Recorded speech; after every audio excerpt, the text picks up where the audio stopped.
think he took a pretty good chunk out of Kant. Barry Stroud. Maybe we'll do it.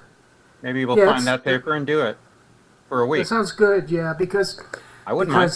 Yeah, excellent, because that's basically what I've been doing. You know, I reread the Time today.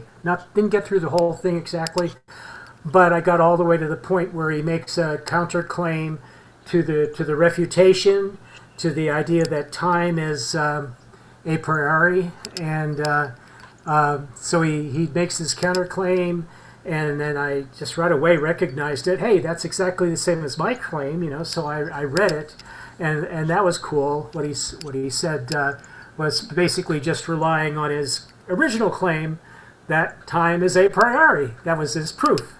So pretty much the whole book reads like that. In other words, I have all these crazy ideas. You agree with these ideas, you know, or else you're going to have to read my arguments that come after that try to prove that my ideas were actually correct.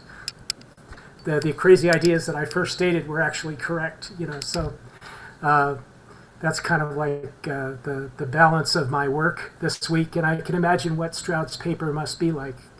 Because part of my, you know, I'll go into details later. No, I have no objection to doing a contra Kant week where we view objections or challenges to Kant. There's a number of them out there. You could do that for a whole week if we wanted to. Oh, by the way, I was going to ask, are we going to read Hegel? I believe Hegel's next. I Cool. believe that's next after Kant. Okay. So Yeah, 'cause he's I thought that 4 was weeks only from for now. people that get sent to hell, isn't it? I mean, you know, you get sent to hell. The worst pit of hell is where you read Hegel, isn't it? Could be. I would say I mean- Heidegger. You think it's Heidegger. Heidegger, huh? That's interesting. Yeah, most people it's Hegel. Yeah, it's good for Hegel scholars. It's Hegel, but the thing is the Hegel was the first answer to Kant. In other words, the first actual rejection of Kant. And some people say, well, it's an acceptance of Kant, but the first actual critique of the critique is Hegel. Is Hegel. The critique of transcendental idealism is in Hegel. First one. I quite enjoy the phenomenology. I think, you know, I think it gets overlooked from an individual standpoint quite a bit. Everybody seems to focus on Hegel on the like the societal part of Hegel, you know. So anyway, just an observation. Yeah, you're right. It's individualism. Yeah, you're right. You're absolutely right. Hegel is all about, you know, expanding the mind, expanding the outlook of thinking through dialectical methodology.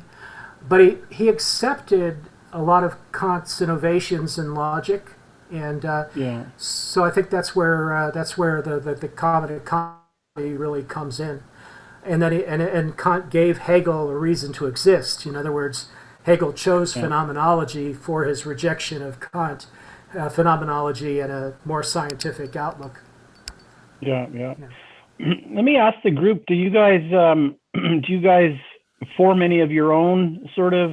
I mean, it's really kind of that. I guess if I said opinions, that would not be the case, because I remember, James, you were talking about that lecturer that I'd also watched, and you'd said that he agrees with you in certain aspects. But I'm just curious how many other people in the room actually form, you know, their own, I guess, philosophical sort of deviations or derivations from the people that you're reading. I'd have to understand them first.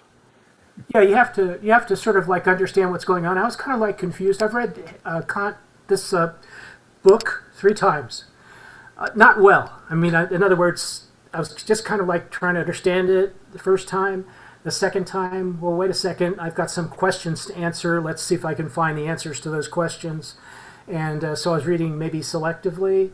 And then the third time was maybe kind of like, still, it was probably a little bit like speed reading, trying to grasp it so that I could make a contribution to some discussion that I was having.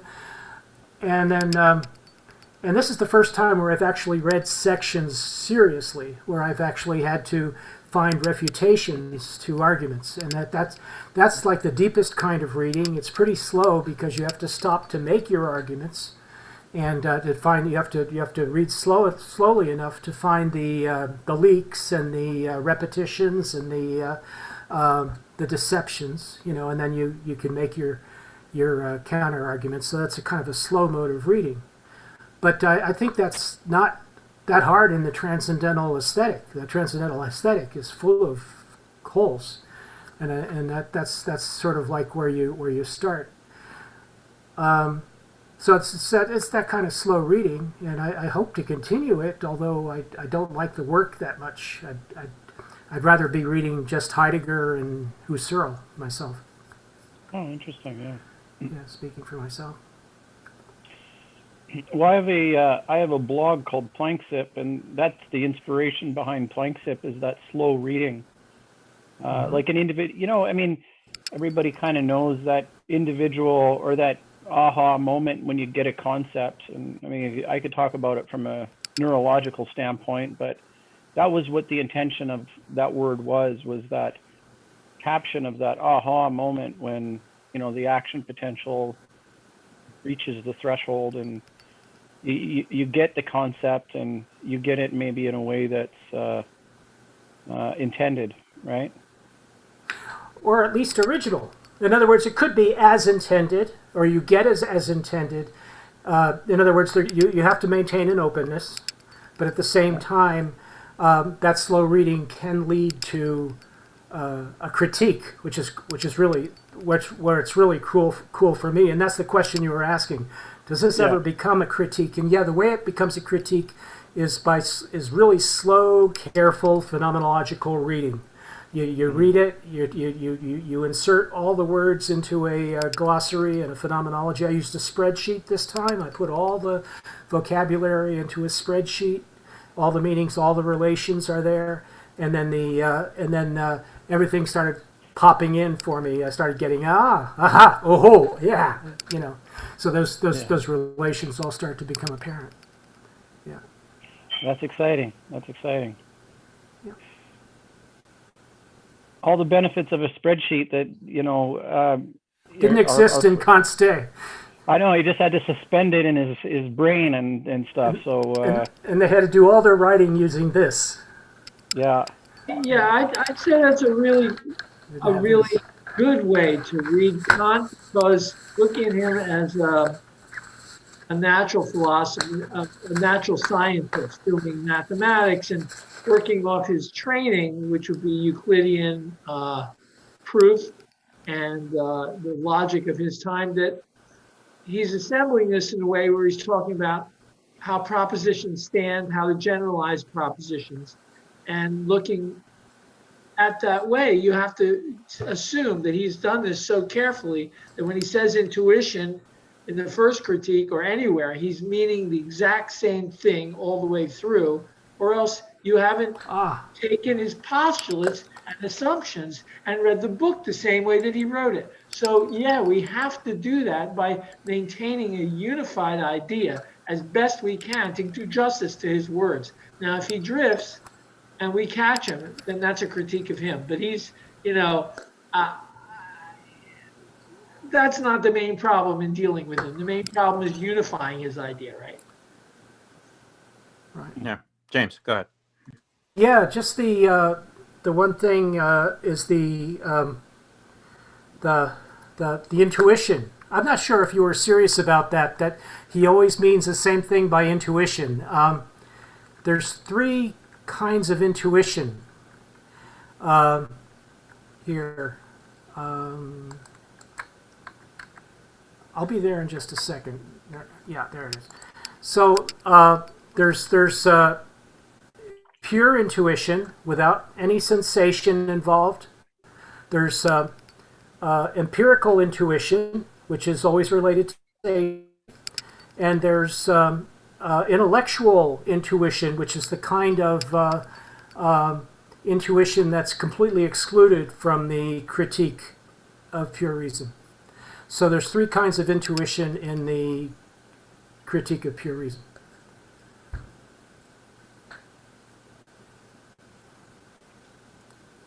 Hey, I got a question about just the live stream thing that I see here, David. Does this go, like, where's it going? Is it going on YouTube or something? Yeah, YouTube. Oh, okay. You want to watch the previous classes recordings? Yeah, if you want. Okay, well, Oh, what's the name? follow you guys. If anybody wants it, sure. David, what's the name of your YouTube group? Yeah, I'll put it right here. Yeah. Thank you.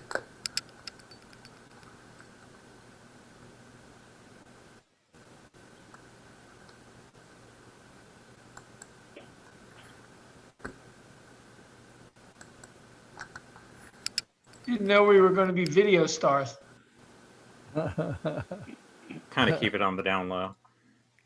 Yeah, well, you've mentioned it before, David. Yeah. I remember. Yeah, I just don't know. Yeah, like, there it is. I've got a meetup too, and I'm going to be doing it not through this, not through Zoom or anything, but through Google Meet, and I'll be recording it as well because I think it's important to get some of these out, especially if there's moments in brilliance, which sometimes they do emerge, don't they? I agree. So, James, Hi, Scott. one of your chief aha moments or things that you found with your spreadsheet? Or Just a minute. I want to turn off my noisemaker. Yeah, I stopped it. Okay. One of them was kind of the one of them was what we just talked about, that he has to throw out intellectual, the whole area of intellectual intuition, which is kind of the thing that bothers you. It was bothering me in a kind of what's the term, cognitive dissonance way. You know, I was having cognitive dissonance about the lack of respect for intellect as a constituent part of reason and understanding. But he throws that out on purpose. I didn't realize that. So that's being thrown out openly and on purpose. You know, and you discover that when you do a careful reading, when you're not speed reading all the time. So that was one of them. I missed that. Could you say intellectual intuition. The fact that he has to dismiss intellectual intuition for the purposes of the critique. What is explicitly, he does that explicitly.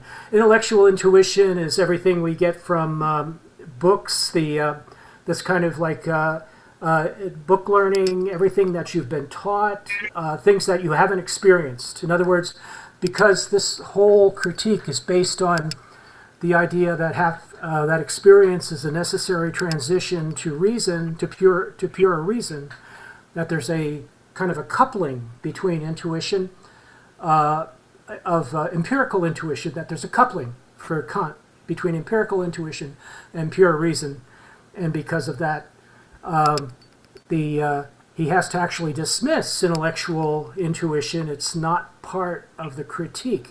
And he doesn't, as far as I know, he doesn't have a book on that. It's just that he dismisses it. He says, this is intellectual intuition, and we're not going to discuss that here. We're talking about everything that exists because of empirical experience. So, you take intellectual intuition, it means something like intellect or learning? Books. Yeah, it's book learning, your parents, teachers, discussions with your friends. How did you arrive at this definition of intellectual intuition? That's my definition. He doesn't define it. You can define it for us, Scott. Huh? Yeah, there is a definition for it. You can't just make up any meaning you like. Intellectual intuition means the way that God senses objects by making them with his will.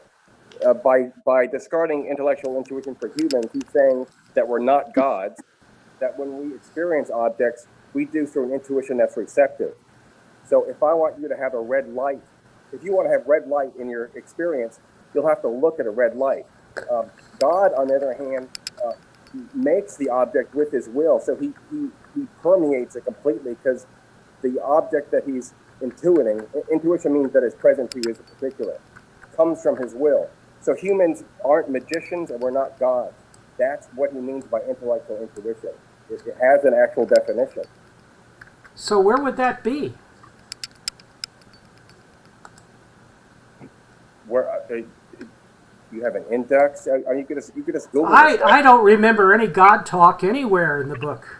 I do remember God being mentioned once in the introduction when he's talking about, I think it was mentioned when he's talking about metaphysical principles. At the end of the aesthetic, there's a mention of God at the end of the transcendental aesthetic. Okay. Yeah, intellectual intuition is it's what happens if you can imagine humans get objects as particulars through the receptive faculty. So you're hit by squareness, you're hit by circularity, green, cinnamon, and all this stuff. God, and this is just for the sake of understanding, positioning our own type of weak, fallible human intuition. A divine intuition wouldn't bother with waiting for the thing to come. God, according to Jewish mythology, speaks things into existence, and in that way, he knows them before they even exist. So what Kant is saying is that for humans, existence is prior to intuition. So there has to be a cat out there first. God, however, can invent a completely new animal, and he'll know it before he senses it. That's the definition of intellectual intuition. It has nothing to do with intellect or reason or book learning or anything like that. I'd like to ask a question here, because I'm a little bit confused about the use of intuition. I find the classifications pure, empirical, and intellectual very useful. But intuition to me, or usually it seems, is to understand something that is not immediately apparent. But it seems that we might not be using it in this sense. We're using it in the sense of perception. Yeah. Is that the case? Right.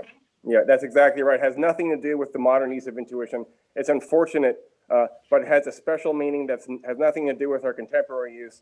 For Kant, intuition is if I ask you to consider catness, the concept of cat, you'll recognize that catness covers all possible cats, and it's vague. And if I ask you to investigate the concept of cat and try to come up with something more detailed about it, you'll be forced to sketch an image, an outline, or something like that. But in the back of your mind, you'll say, this drawing doesn't cover catness. So the drawing is an intuition, and catness is a concept. So intuition means anything that's particular. So if it's a drawing, if it's a particular drawing or an image, like for example, we know what greenness is. It's very big. It covers a million shades. But if I ask you to reflect on it and come up with an example, you'll have to posit in your imagination not any green or not the vagueness, but you'll have to an actual shade of green. So if you imagine red, you'll be forced. It's unfortunate. We collapse our concept to an intuition. So you'll have a particular image of a red. So if it's particular, here are some synonyms: particular, concrete, immediately present. And so when Kant talks about intellectual intuition, it's just to remind us that we don't have intellectual intuition. Our intuition is receptive. So you have to tickle. Now your intuition could be tickled externally by photons. You can get read that way. But you can internally tickle your own screen of intuition. A screen is another good synonym. Anything that's on the screen is particular. You can't have catness on the screen, but you can have a particular stick figure of a cat. You can tickle your own screen from behind, because you can close your eyes and say pink triangle. What have you done? Your pink triangle in your imagination is not a concept, it's an image. That's why we call it imagination. So the imagination is the person's ability to stimulate their own intuition. So intuition really means screen. And also there's a closeness. When you see an actual table in Office Depot, the connection between that perception of the table and yourself seems to be closer than the platonic table, which is vague and hasn't been filled in. So whenever you fill something in to the point where it appears on the screen, that's called intuition. It has nothing to do with women's intuition, the ability to sense something, a hunch. These are modern connotations that have nothing to do with Kant's sense. Yeah, David. Scott, would you say that's primarily Kant, or is that like how much of that is Scott coming through, or is this just? This is 100%. This is 100% Kant. If I ever give you a personal opinion, I'll give you a warning flag. No, really, it's been drummed into me. Remember, I was trained by a North Korean. So even though I'm an ass, I'm really a lazy ass American. So when it comes to doing Kant, I'm an anal North Korean, and I'll always give you the footnote. Okay. Yeah, what Scott said is 100% Kant. He almost recite what Kant has. He did recite. I want the For Dummies. I want the For Dummies book. Anyway. I mean, Scott, I mean, of course, we perceive everything we read through our personal and cultural filters. So I don't know whether we can really have a 100% Kant, and in response to Daniel's earlier question, I think, when I read somebody like Kant, I'm reading it through those filters, and I'm thinking, do I agree with this? And I'm reading it from a perspective that perhaps Kant could not have. So my critique is informed by the cultural ideas and the philosophical ideas of the modern world. So, 100% is a metaphor, okay, but I take it as a metaphor, not as a absolute statement. I think the important thing, Derek, would be that you run it through your lens and through your filter.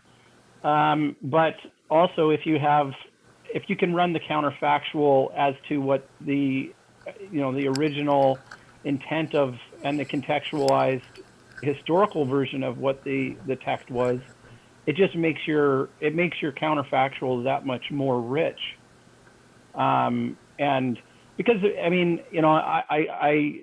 I moderate a lot of philosophy, and it's interesting when someone says, well, for me, and it's almost like butchering Plato's form, but it's like a bit of a defense, like, this is my reality, guys, back off.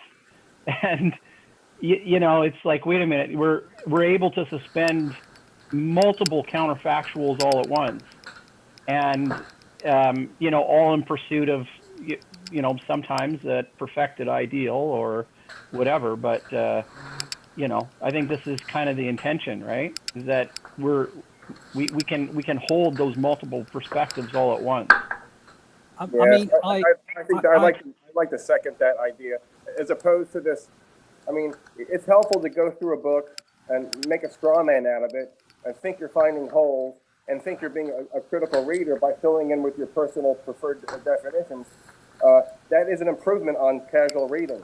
But I think that the best way to read a text, especially if you find yourself to be antagonistic towards it, is to try your best to do a sympathetic or even rehabilitative reconstruction of what the guy is saying in your own modern, unavoidable cultural upbringing. So yes, I'm actually 2021 American disguised as a person. I agree with Foucault. I'm not an individual. I'm just containing all the fluid of my environment, and I kind of barely reconfigure things. I believe that. Nonetheless, I will strive to do a rehabilitative reconstruction of what Kant is saying, and try to make a system, even though I might fail, I'll try to make it a working system. Then I can evaluate it. So I'll try my hardest to say, well, this could mean a really stupid, shitty thing, or it might mean this. And so I'll choose the this instead of the shitty thing. In every case where I can choose shitty interpretation versus something that might make it work, I'll intentionally choose the thing that might make it work. Then I test it. I think that resembles Kant's method. And I think Kant, that's really what my criticism of Kant is, although I appreciate everyone being individualistic in their approach to information. This is like, especially, in other words, if you really want to sort of like honor the author and create a point of departure for yourself, which is truly authentic to the author's wishes, kind of like in a constitutionalist way, I think that kind of a methodology would work fine. The problem I have is that you work with a text for so long, and then you start objecting to things, you find that the author is making arguments that don't even make sense. You find that the author, and that's what I find in Kant. I find that once you take one of the arguments in the Critique of Pure Reason apart, and you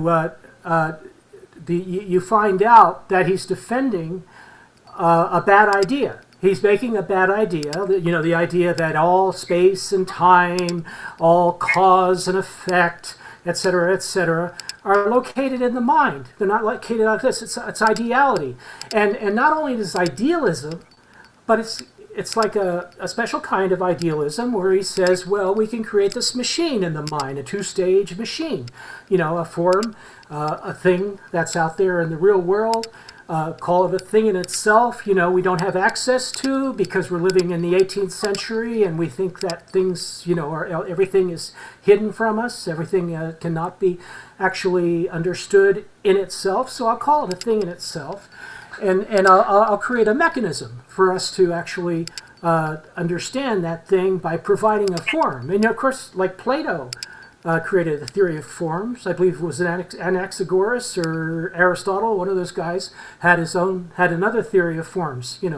So the idea of a theory of forms is not a bad idea. It's not like a terrible idea, but it becomes the mechanism in the mind. Which is a reasonable thing to say. Oh, I think the mind works this way. So that's very reasonable for Kant to say.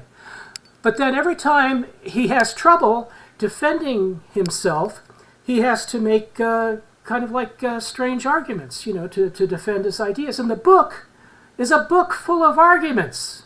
It's not a book full of great ideas. It's a book full of arguments to try to defend those crazy ideas, Scott. But if you don't understand the words he's using, how can you understand his arguments? What? Yeah. It's things like this idea that time and space are located in the mind, and that they don't exist they don't exist in the real world. In other words, the actual, they're not actual. Go ahead, Scott or David. Stop shouting, David. You got your hand up. I'll stop talking. David, you're next. Yeah, my hand's been up a while. I didn't know if I'll ever get in there. He grants something which you should find very important, that time has objective reality, that all of our experiences are subject to that, and all of the objective facts we collect will be about objects in space. Space and time are granted that conceptual grant, ontological status of reality, but not absolute reality, that we know what happens without a mind, what the world is like. That's a different question. He's saying, let's not answer that question if it's not the one you really want. So the questions of the empirical sciences are questions of what can we detect and experience. And that's all we can assert about. Now, you want to go beyond that when you talk about spirit and soul and God, but those aren't science questions. So when you do empirical science, you don't need to worry about that, because empirical reality is about space and time. And no one experiences Scott, just go ahead. Find an argument you find really reprehensible. We should look at it and parse it, because I'm doing exactly what you're doing, saying, well, is he just arguing something new here that he has to add to, or is he sticking to his guns? And I want to see him just like, I'm going to say it again, because I know I told you 10 times, and it's the same thing, and I want to get it. Sorry. Jason is next, I think, but yeah, I'm sorry if I'm wrong. Well, I think it's okay. I think James, you talk about, I think Kant never said there's no space and time in the real world or in empirical experience. In a way, space and time, you do have an empirical experience of space and time.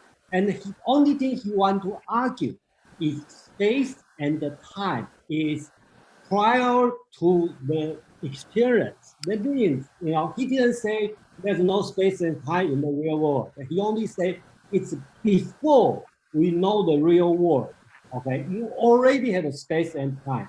And I think he laid out the very good argument. They put a 4 argument on space, 5 arguments on time, and he is specifically arguing against the British empiricism.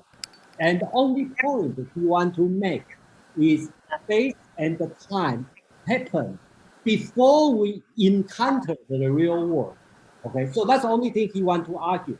And that is very important for his all 3 critique, because he want the first critique very important, because he want to say is we cannot use reason, pure reason, theoretical reason to derive anything beyond space and the time. For example, God. God is outside the space and the time. So you cannot use theoretical reason to prove or disprove there's a God or there's no God. That's wrong. That's the only thing he wants to do. So I think that if we want to argue, we probably need to go through the 5 argument or 4 argument about space and time. I think that's important. To me, I think that's very important, because he kind of one-on-one to knock out the idea, the proof. That's I like. And one thing we can do, we can do a poll, okay, see how many people agree with Kant, how many people disagree with Kant on space and time. I think Daniel is next.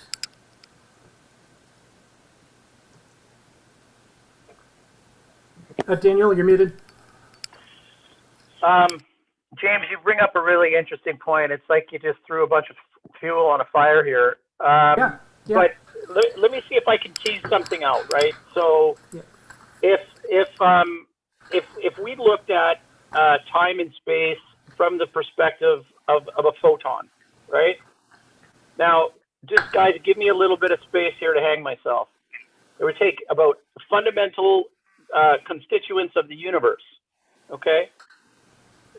This is not something that would have any kind of bandwidth compared to our phenomenological experience, right? The way our brain processes this is entirely in the brain. So now, James, I'm not coming at this saying I'm offering a refutation.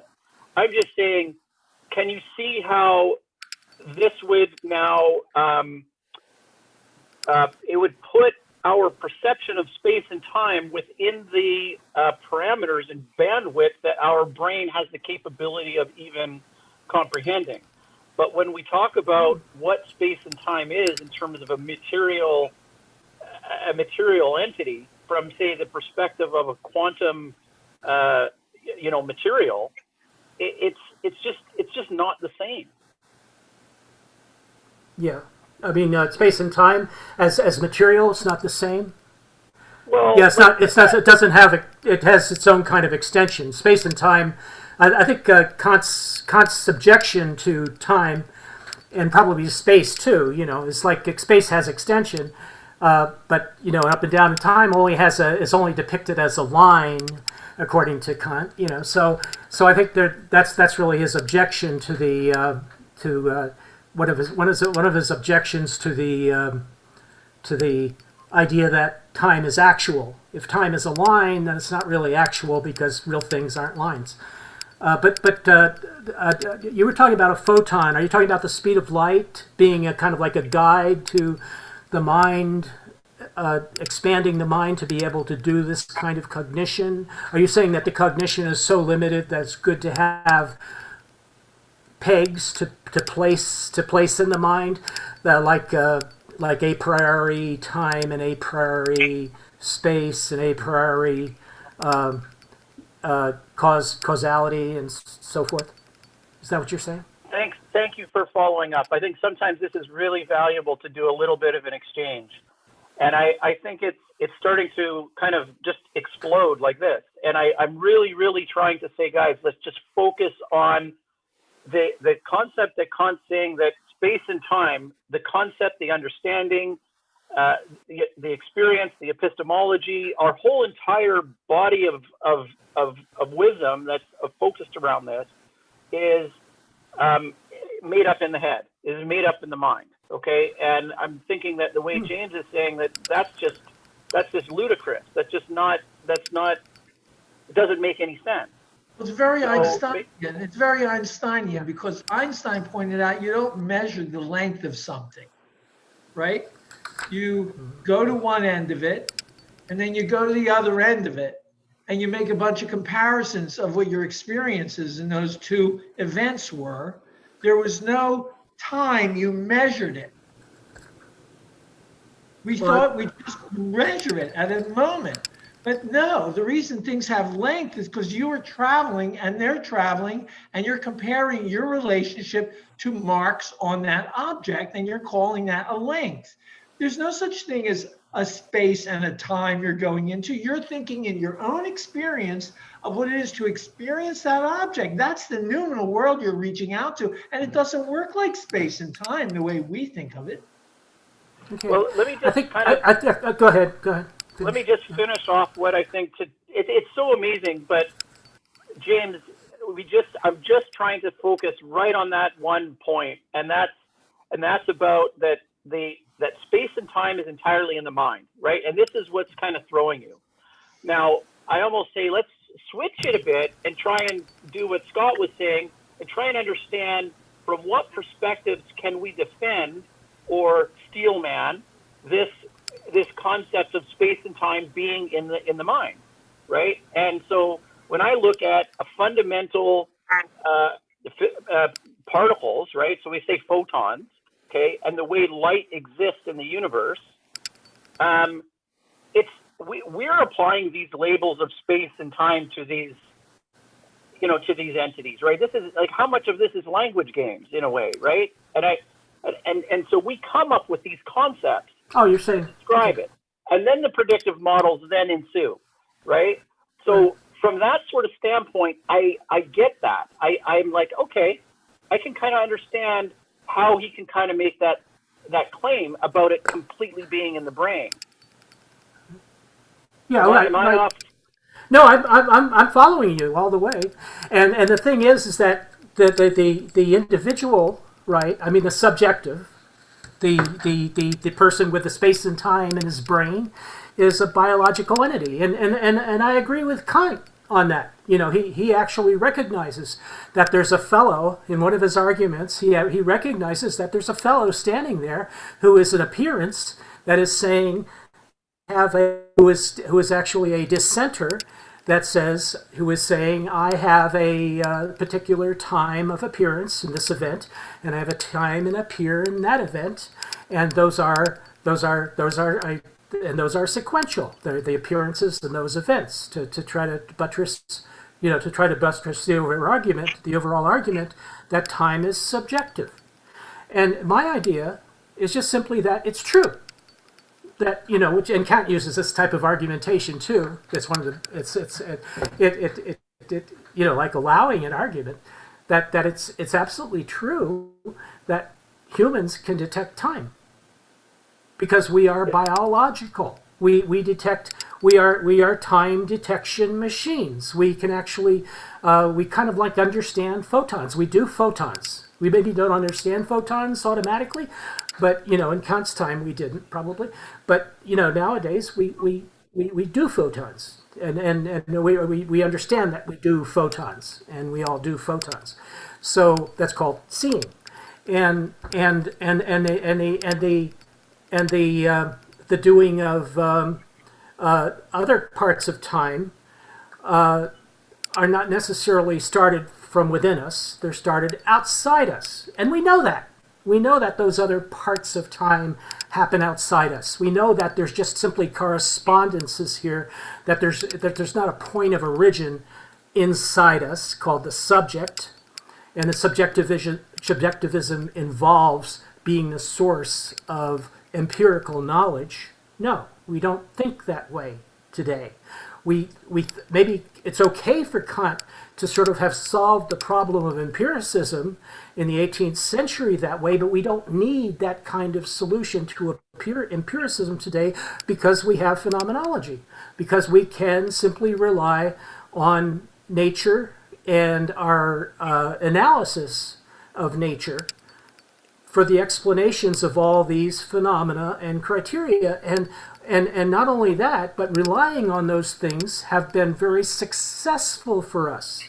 Relying on science to be able to determine time and space has resulted in tremendous success in the last 2 centuries, most in the time since Kant made his mark.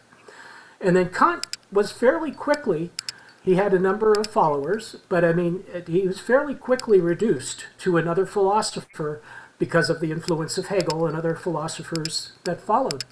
And so I think that and the positivists too. The positivists too were kind of like they were basically chiming in from the background of science. In other words, that science was giving us, science and Aristotle was basically pretty much what you needed to be able to understand what the new breakthroughs in science and nature were. And you didn't have to have subjective sourcing for knowledge. So this idea that knowledge is subjectively, that all knowledge is subjectively sourced is, or that all real knowledge is subjectively sourced, whether you call it God as Scott does, or whether you call it book learning, as as I in my ignorance do, in my naive point of view. I think it's kind of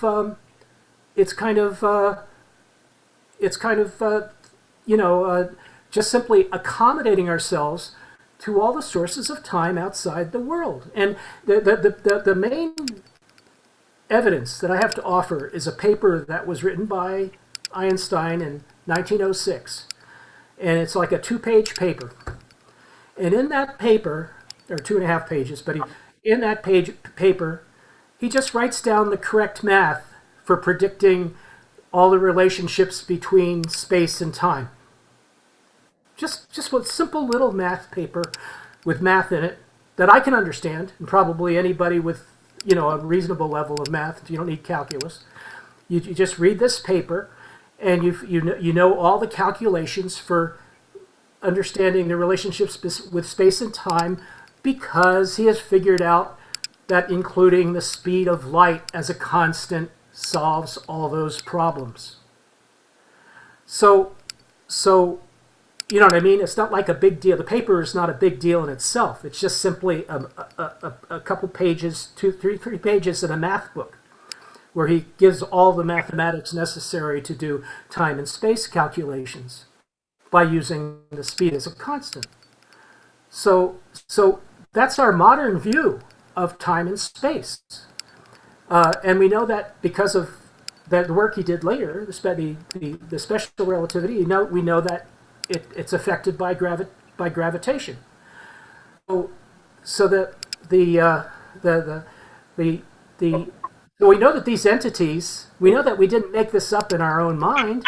We know that it's out there in the world. We know it's time and space. We know that there's all these creatures that observe time. All kinds of animals that wake up at night to hunt. All kinds of animals that sleep for 9 years or 13 years or 17 years. Cicadas, for example. Animals that sleep that are in a larval stage for 2 years. And then become mature. There's kind of like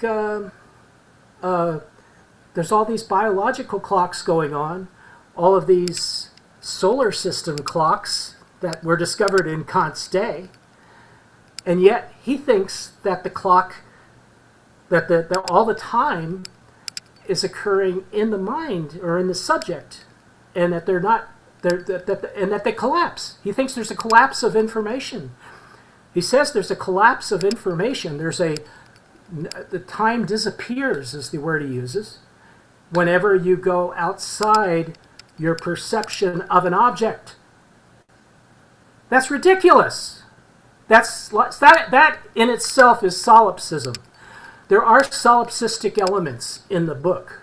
That's one of them. Let's really talk about that if everybody wants that, because I think we're on to something here. Okay, you next would be Scott, I think. Yeah. Okay. Well, I like everything you just said. Kant would agree with all this. what he was doing was trimming back the hubris of our claim that our nervous system constructions, like, would you really argue that it's outrageous to say that red is something that is in the head and not in the world? I'm sorry, what was it, nervous system? Do you take red to be something that is manufactured by a nervous system or something that exists outside? Well, that has to do with the affinity we have for certain colors that are registered on cone receptors in our eyes. Is redness in the object or is it in the head? It's in the object. Well, it's not in the object. Red is just simply a designation for what we experience when certain patterns of cone receptors are activated. So it's not in the head. It's in the eyes and the head. Yeah, both. We're typical animals. We're typical animals. We respond to our surroundings. You're saying it's receptive in the subject, not it's receptivity. Yeah. Okay, so it's subject, not object. If you can accept that, then why not accept the fact that humans are stuck not being able to intuit Einsteinian time dilation, not being able to intuit the 11 dimensions of not being able to experience the world. But you're saying, are you saying Einstein was not a human? Not a what? Are you saying that Einstein was not a human? And if we kind of like understand his ideas, we're not human? Intuit. Do you know what I mean by intuit? Maybe I don't, Scott. Einstein, for example, will recognize that on one hand, reality is, well, for him, it was four-dimensional. But humans intuit three spatial dimensions only. Today, we say that the world is 11-dimensional, but humans experience 3 dimensions only. Well, but Scott, you're sounding like you just said that Einstein interprets 4 dimensions, and you say humans don't. And once again, you're saying Einstein was not human. No, I'm saying that humans are stuck with a certain perceptual apparatus that is itself. And a bat is stuck with the bat's perceptual apparatus. And this is all Kant is saying. You're trying to make it sound like you're internalizing stuff in a way that he never meant. Yes, there's something out there, but the red is not out there. The 3 dimensions is not out there. The time but because some functions occur inside the body does not mean that there's not an actual existence out there that is controlling all of those phenomena. The phenomenology is to interpret what those patterns are that we understand, that we are able to receive and understand, and not play favorites. And that's what Kant is doing. He's just playing favorites. He's saying, yeah, the inner capability is so powerful that we can reduce everything to that. We don't have to have an outside. And that's what's really important here, that we have an idealism that we're following. He's not saying anything like that. He's not saying anything like that. He says we do have to have an outside. He's just saying that you and all the rest of us only imagine and only perceive in 3 dimensions. Can you understand me? Our science might tell us that space is curved. No matter how hard we try, we can't see that curvature. We can draw it on paper, but we're stuck in 3-dimensional imagination. Your imagination, your perception is Euclidean. Do you agree about that? We're just making an observation. No, not at all. Not at all. And as a matter of fact, it's not limited to Euclidean concepts. And by the way, and you know that Euclidean concepts are limiting. But you're probably that sophisticated in math that you know that Euclidean concepts are limiting. So the idea is that Kant, his problem is that he assigns everything to internality without any respect for other kinds of intuition, without any recourse to other kinds of intuition. And he does this by blocking it off. And you say it's only like God's view or something, but I don't take it that way. If he uses the word intellectual, he doesn't mean God. He means like everything that is basically excluded from experience. And and by experience, he means experience, almost in the way an existentialist means experience. He means what we're doing. No, this is if you don't understand the meaning of his terms, how can you? Honestly, this is well. Find the. You know, we don't need. Okay, like some of us. Okay, some of us can read books. Okay, that explain the meaning of his terms. I'll give you a two-premise argument here. Here's the first line. Sorry. This doesn't make any sense to me. That's the first premise. Now here's the conclusion. Heidegger is wrong, or Kant is wrong, or this book makes no sense. So the premise is, this book makes no sense to me. Therefore, this book is wrong. What's missing? There's one premise missing. Anyone Yeah, the premise is empiricism. The premise is empiricism. The missing premise is empiricism. Kant actually represents a fairly satisfactory ending to rationalism and empiricism. The whole period of rationalism and empiricism is kind of drawn up in this kind of like a fairly hysterical way, I might add, in this book by Kant and all the other books, the Critique of Practical Reason too. Well, the idea that we're all automatons that are going to determine what morality is by basically standing up and saying our opinions. If we state our opinions, and we all state our opinions well enough and try hard enough to be consistent and true, then we're going to have we're going to be able to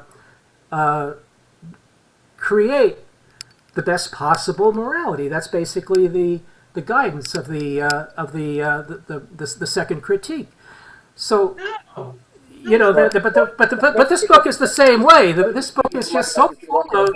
I just wanted to finish my remark, and then I'll stop and I'll let you take over. So, when you say this book makes no sense to me, therefore Kant is wrong, the premise it's missing is I know everything. So what you're saying is true, but you're missing a premise. The premise is I know everything. Sure.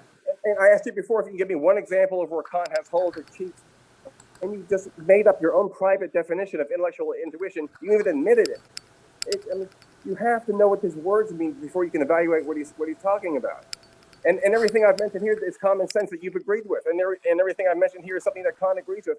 You're making up this other Kant that doesn't exist. It doesn't even fit the text. I don't know, you seem to have a prejudice against Kant, and you think it's almost virtuous to not. You're purposely not understanding him. You refuse to look up the word. You make up your own stuff. There's an emotional thing going on here with Kant. Yeah, I'm a very emotional person. Look, what's happening is that we have your opinion about what Kant means, and there's lots of other opinions. I've read a little of them. I've not read a lot. I've read some articles in Plato, and things like that. I don't know. I haven't done a lot of secondary source reading. But I haven't given any opinions about Kant yet. Everything I'm saying. Well, you did. You said that you asked me for a definition of intellectual intuition, and I gave you what I thought. And this is just an honest, naive definition. I gave it to you, and then said it's nothing to do with that. It has to do with God. So you're an expert, Scott. You already said that you wrote a treatise on Kant. So the fact is that a lot of us are not at that level, but a lot of us are skeptics. But there are dictionaries that exist, and you can look up on Wikipedia. I can go read the Kant dictionary. Yeah, I have a Kant dictionary. Look, but what I'm saying is that a lot of us are skeptical. So if I'm skeptical, I'm not necessarily going to trust your words, Scott. Okay, if you say that I'm wrong, I'm not going to believe you. We're just going to argue all night, and we don't want that. We're just going to simply go on to hear other people's opinions and see if they agree with you. Some of them might agree with me. Some of them might come up with better questions for me or you.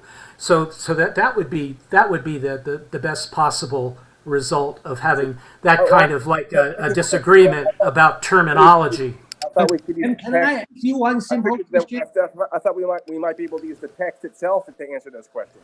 I didn't find anything in the text, Scott. I asked you for a reference, and you wouldn't give it. Okay. Yeah, so go ahead. The next person is David S. Yeah, I want to hammer on the thing, but I think as far as space and time being stuff we're stuck with, I think we can agree that perceptually, our perceptual systems were stuck that way. Now, I think that Descartes would have even agreed with that. I don't think you need neurobiology and biophysiology and external explanations from exotic fields of modern learning to go where he's going. So I'd say if we start with Descartes, who says, let me see what I've really got here. Ooh, the past I can't trust. The future, all I've got is like my little mind is bubbling up, and I have to. What am I thinking about? Well, at least I'm thinking. Okay, I can start there. Give me a beer. I can taste the beer, and I'm thinking. That's what I know. And we don't need a lot more to explain what Kant's talking about. And we don't want to go and assume the world is ordered because there's an omnipresent, omniscient force doing it. But Leibniz and Spinoza, they're all working on the problem of how do we make sense of this, which Descartes didn't answer in a way that could sufficiently withstand the blubbering child who comes around knocking the blocks over, which is what children do. And if the blocks fall over, they'll fall over. And Hume is that baby. He comes along, and every goddamn block can be knocked over because there's nothing based on pure logic that will stand up. There's nothing left. It's just, come on, guys, morality, it's like what I feel like today. And the world is scientific because the cause and effect is just whatever I feel like, because I'm used to doing stuff. It sucks. And it's no foundation for science. Doesn't put science on a higher footing than the astrologers. It doesn't do anything any good for thinking because it demeans the structure that we all sense, that Popper described, that there are things that are true and I can falsify things, and you can't tell me something is based on the falsified part of the world. So how do you make sense of that structure? And no one comes along to solve the problem in a way that respects that our minds are posing the question and formulating the answer about itself as clearly as this dude. So this dude is doing a good job on that level. Now, he has only the Newtonian physics. And everything that's objective for him, that rug can be pulled away. And does it invalidate his arguments? Barely, not really, because the ontological arguments, the ones that are about what kind of thing are you talking about? Are you talking about a concept or a sensation? These don't change. And our reliance nowadays on instrumentation to be our sensations is something that he would be perfectly ready to talk about. All of our examination of the world is instrumentation and sensation. But all of our understanding the world is what we're doing to put it together. And the understanding, this unification, is our reasoning and understanding process. And that is at a lower level for establishing sciences on any foundation. That is the foundation. And that's the transcendental foundation. And his discussion is like, the forms of sensation are there without the objects. I cannot think about objects without imagining them in a space. The space comes before it in that sense, in my attempt to have experience or even conceptualize experience, which is conceptualizing sensation and intuition. When I think about a body being ponderous and having mass, because I know what mass means, that's really about the experience of me with that object. It has no other meaning. For the object to have mass out there, for me to not think about what that means in terms of experience of space, of an external object, it's nothing. It's nothing. You can write the numbers on the wall. It means nothing. So what does being mean? He's telling you what it means to talk about the external world, and it always involves space. So you want to talk about the real world, you have to talk about space. That real world of natural science. I mean, he's doing a pretty good job. That's just my discussion of it. But it starts in your mind, because you're not going to talk about any other understanding of the universe. And he makes the distinction between the sensations you have and the form that they're always in. And I kind of agree with him. I do not intuit in 4 dimensions. I know about 4 dimensions. I can do formulas, gets great, but to intuit, no.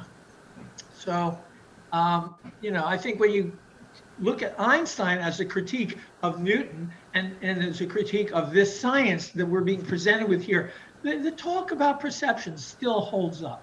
And if we looked at particular lines in here for a particular argument, I think we could totally talk through his language. That might be worthwhile. If you find something particularly objectionable, not a concept, but a specific part of the book, we should talk about it. That's it. Stephen might be next. Stephen? Oh, yeah. I'm just contemplating something now. I assume that I'm meeting other people, and I assume these other people have the same sort of vaporous spirit inside my head as I do, but these are different vaporous spirits. So I assume that you people actually exist, that you are real entities. But the problem with that, if I have a dream, I could have a very vivid dream.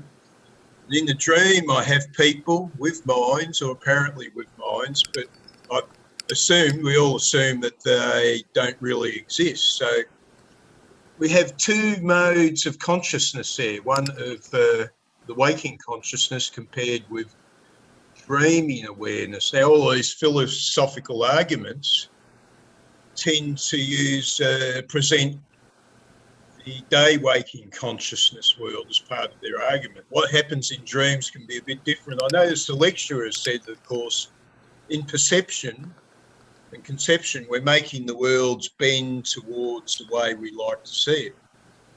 And in dreams, we do that much more intensely. In our dreams, things can change because somehow our mind is starting to go along a different avenue. The only difference between waking and dreams that's intense is predictability, is repetition. James Cook, as a phenomenon for me, in time, is fairly predictable. I know he'll probably be here next Tuesday week's meeting because my dreams are going to almost change every night. Occasionally I might have a dream which is repetitive. But so we have this other mode of consciousness. How would Kant, or how would Hume go with dreams? I don't know. I'm sure he'd have an opinion. I haven't read all of Hume's works. Next is Jason. Great to see a heated argument. And I just posted a news. A couple of years ago, I see a news. 2 people in Russia, they argue against about the Kant theory and turn out to shoot each other. So that's funny. So I guess I want. I unmuted to give you a laugh, Jason. That was good. So we are online, so on Zoom, so we are pretty safe now. So, I just one question, ask James. Okay, I just want to ask. Can you answer me the question? Do you agree that the space and the time exists prior our experience? That means when we try to learn something, we contact outside world. We already have a space and time in our mind before we do everything. Do you agree or not? I disagree. So you don't think that's true? You believe no space and the time from outside? No, experience is what is the key thing. In other words, when we experience everything, it always happens now. It never happens a priori. It never happens a posteriori. Experience is always right now. And that's the only time that we actually experience is the now. And if anything is ordered in time, that happens outside. How do you know 2 events happen simultaneous? So how do you know A first, B second? How do you know? If you only through our experience. Only through experience. But the first experience, you got to have something in your mind. Simultaneity? Yeah. We could have concepts like simultaneity. In other words, if something happens, two things happen, and they happen at the same time, that's fairly normal. In other words, So I think Kant is talking about this. That's something very normal, and he wants to stick on that. Yeah. That's something you already have it. Okay, that's the common ground for all humans. Because in your mind, before you see everything, before you learn anything, you already have the space, the concept of space. That means two things. They are different. There's two fists. There's a pencil and the phone. They are different. Okay, that's the space. If this drop, okay, you know it's from here to here drop. That's the time. Okay, so that's the only thing Kant want to talk about. So if you disagree, then I believe you will disagree the whole book. Okay? And then right. Yeah, I'm beginning to be extremely anti-Kant, but really in a Hegelian sense. In other words, in a historical sense. Yeah, go ahead. Yeah, so I just want to know, that's fine to agree, and you can throw Kant's book in the trash. That's totally fine. But I just want to know from what point you disagree. So it sounds like you disagree on the very first chapter. Well, I haven't always disagreed this much. In other words, like it took me some slow reading to do it, and I think, and also the realization that I'd kind of been led astray. I've been told by an expert, a professor, that Hegel had incorporated Kant into his theories, but I had already done some research that didn't really suggest that.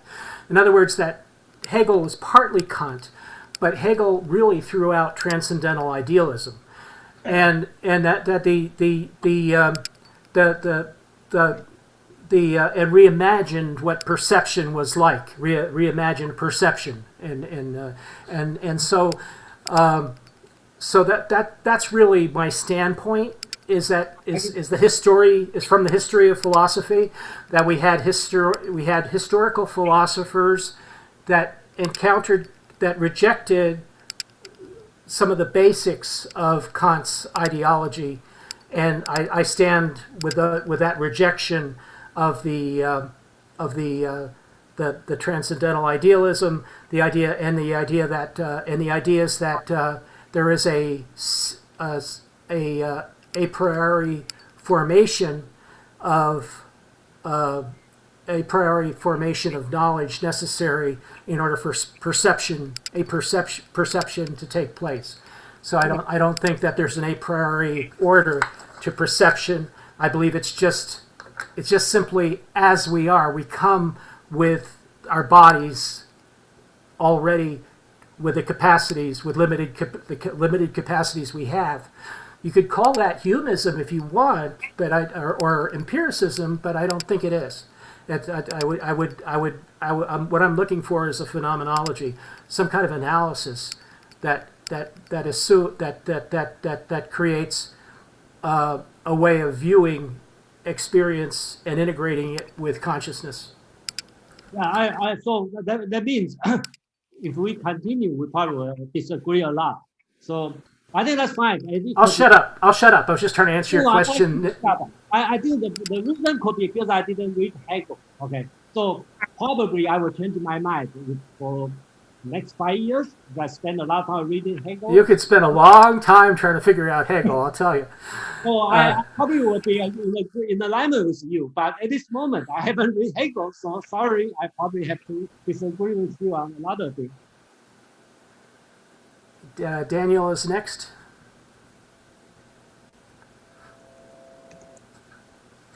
Hey, Dan. Oh, Scott was next, actually. I think.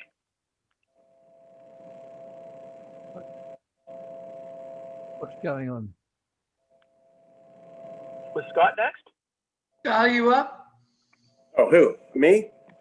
Yeah, I'm after Scott. Oh no, I'm not speaking. Oh. Okay, so maybe I'm an instigator on this, but here's kind of the idea, the way I'm looking at it. It's like a classroom, and you have somebody like Scott who has a considerable background in Kant, and let's just pretend Scott should be the teacher. Okay, he's got an authority on this, and so I don't think he's coming at this, James, at all saying that you're incorrect in any kind of personal way. But I think if there's concepts that you're just not getting, then he's just really trying to point those out. Maybe I'm belaboring a point here, but imagine we were all in a university class, and Scott was the resident expert. And I'm not saying, maybe there's other people in the room too that have got an equal background in Kant. But let's say Scott is the he's the resident philosopher and expert on Kant. Then I think it behooves us not to reconcile the questions through an understanding of somebody that actually really has an in-depth understanding. And if the logic falls, we just have to get our understanding of the concepts correctly, because those can be really true and false, right? And I think that's all that Scott was trying to help you along with, is that he was just trying to point out that there was some key fundamentals that were missing there.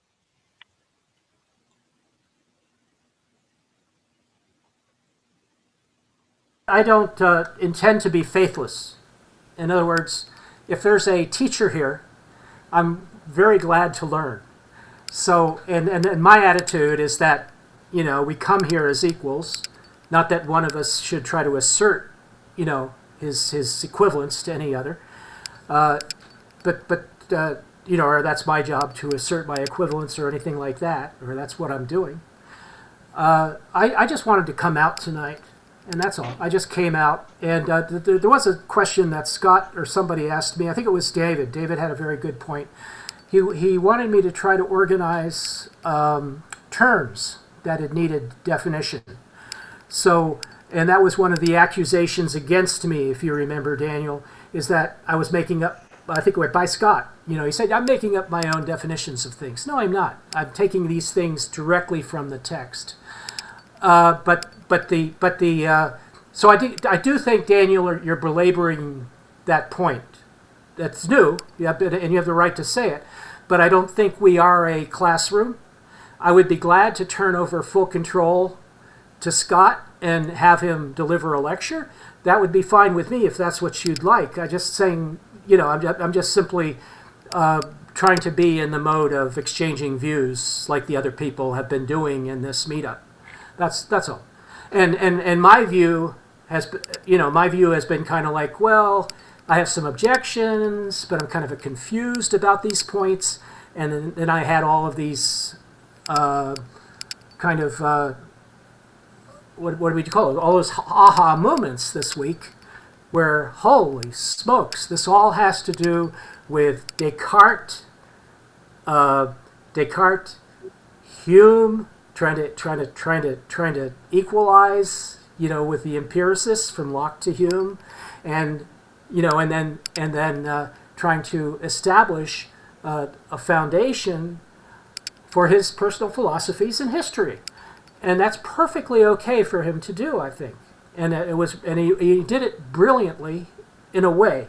Although I think my criticism of this book stands for me, that the book is full. It's a book full of repetitive, bad arguments. That's my position. So I'm there's lots of definitions. There's lots of interesting terminology. It's very exciting to read the book. I completely give it to him for having dominated philosophy as much as he did because of his skillful writing and logic. So I don't, and his position in history, will probably never end, because it's very his accomplishment is very substantial.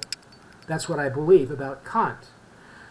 So that's all. I'm just saying, yes, Daniel, you're belaboring a point. That's not my idea of Kant. I'm willing to let other people instruct me because I'm not an expert. But I do have a kind of like a grown opinion that's grown up over a matter of years. So in that kind of like small way, I'm an expert, but only in a kind of like a pedestrian way, because my real interest is in phenomenology and Aristotle and things like that. So, it's just something that I've read a few times because it's so difficult to read and understand, and I've been over it a few times. I've never been passionate about it.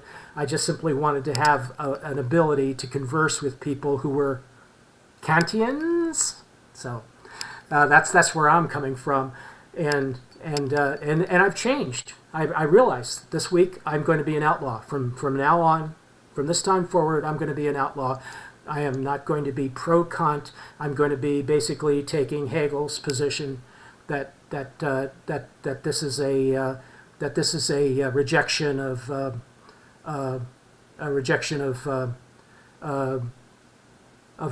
true phenomenological, open, spiritual, full spiritual and phenomenological outlook. So the next, I don't know who's next. David, why don't you take over? Yeah, I'll go with David S. Okay, thanks. Okay, I think Derek had his hand up too. Oh, did he? Yeah. Okay, Derek. Okay, yeah, I mean, I'm an avid skeptic, as all philosophers must be, and to me, there is a great danger here of a positivist outlook, a black and white outlook of attempting to understand things in a objective and absolute way. And this is perhaps a criticism that we can look back upon upon Kant with our postmodernist, a tainted view, and look at Kant and say, well, look, it represents a particular kind of view that is, untenable in the modern context.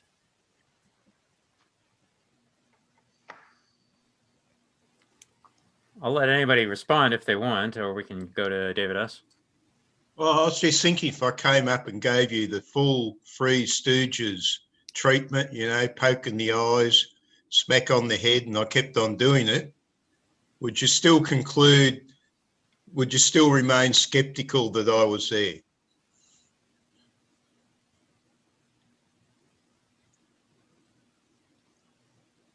Well, isn't that phenomenology? I mean, I don't know. Are you talking to, Well, I come up to you, Derek, and, I give you the classic full Three Stooges routine, poking the eye, funny bangs on the head. I keep on slapping you, and you have to convince me. Yeah, Stephen, the position of skepticism is basically that if it doesn't match your frames of reference, then it's difficult to assimilate, and you might quickly lose interest and move on to the next thing. So that's kind of like a very naive, way to posit skepticism, but that's the beginner's version of skepticism. So if you were a person that didn't look like a person to us, whose screen was completely black, as it is, then we might actually not believe in your existence for some reason. I don't know. Thank you. Okay, now David S. Right. What I was typing in my comment that I put in to try to give some sense to some of the value of what Kant does, where I think we can gnaw around at the periphery of it. And I think there are wonderful things to adjust to modern science, which are not going to ever get to the metaphysical central core of what he's doing, and nor to the logical core of what he's offering us. He's offering us a chance to say that there's an empirical world with natural laws that are followed and it's deterministic.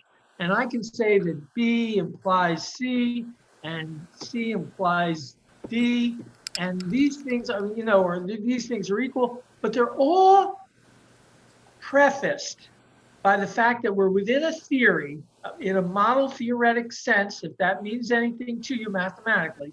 They're all within a set of axioms. And one of the axioms is axiom A, the transcendental aesthetic. The empirical world is only about the appearance of things to human beings and the ways that they can sense the world, even extended by telescopes and computers and everything else. And let's start with the sensibility of the physical animal, the human being, and the cognitive powers of that human being, namely reasoning and understanding and the ability to unify intuitions. And use imagination to generate them, sensibility to have them occur receptively, passively. Okay, this is what we got to deal with. Now, if you always take the proposition A in front of everything you do in science, the empirical world is only about appearance to humans, and in that world, now you can do all of science, and what he says is, having made that limitation, this is on page B44, he calls it a limitation on judgments, and judgment means proposition here. It's the end of page B43.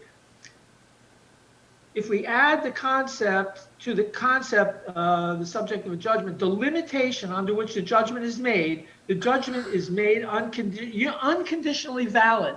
All of the judgments of science are unconditionally valid now. They're true in as much as they're about the world of appearance, entities that appear to us. This is phenomenal. I mean, science can now, from there forward, be reduced to propositions and propositional calculus, proper falsification, summation of what's it called, inductive conditions and Bayesian logic. Great, do it all. But it's all subject to this ontological criteria. We're talking about reality as the reality which appears to the human animal and that brain. Nothing else. If there's another brain and another way of forming reality, which has a different simultaneity, Minkowski space, we are not talking to that person until we change the whole language. And they may intuit some things that, we're just going to have to calculate because we do not intuit that way. Now, they may have a different way of talking about space than we do. And whatever it is, we may find maps to it. But the thing we call space is ours.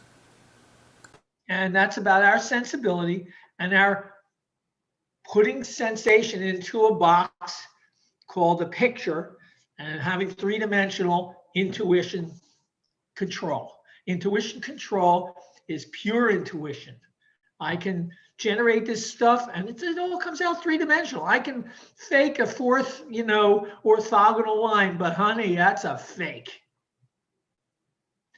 So I think that's, it sounds like a lot to swallow, but it's pretty damn close to my brain. And I do relativity. That's cool, but I don't do it intuitively the way I walk around the room at night. I think this is, in other words, in that sense, I'm a hard Kantian. And yet I see Hegelian issues because he talks about the difference between absolutely being real and empirically being real. And there's a gap. Space has a different, you're talking about absolute space, we got a problem. Empirical space, no problem. And actually, Scott pointed out, there is sort of empirical space, and the empirical space that we have to kind of talk about that doesn't work the way we intuit Euclidean space. So that's Einstein's fault. And Einstein, like you said, read this and digested it and uses this because we have to separate our notions of what appears from what's really real. And that's the Hegelian, the dialectic. Whenever you call something an appearance, you have now got an object, which is a thing itself, and you also have the object as it appears to me. And Kant recognized that that is a struggle that he's dealing with in the aesthetic, and he's saying, here's what I got for you. Okay, that's all I want to say. Okay, I think Jason next. Yes, I always think that Kant, reading Kant, I think Kant is very modern. Okay, it's a lot of uses in today's world. especially for second critique. Probably I understand second critique more than first critique. But under first critique, I think it's also important. Here in this book, I didn't read through well enough like the second critique, but I believe Kant is telling us, he is not telling us what reason can do. His focus is what reason cannot do. I think that's important because in today's world, when you study psychology, you go more and more, you become a moral teacher. You start to teach people what you can do. Okay, when you become a science, then all of a sudden you jump to the political. You care about like some political thing. So I think by reading the Kant's idea, I think the important thing, especially on the first critique, you should know, when you started from your reason, the principle, you have to know what's the limit. In this book, that's space and time. So you only do things in space and time. If you go outside, that's too far. Just like scientists start to tell you what's the moral life. Okay, that's wrong because you jump too far. That's in this part, I think Kant is very modern. Okay, so that's I like to say. And another thing I'd like to know is, are we going to move it forward next week, or are we going to continue on space and time? I think we're ready to move to the next chapter. Yeah, James, what do you want to say? Yeah, I just wanted to ask David some questions. I think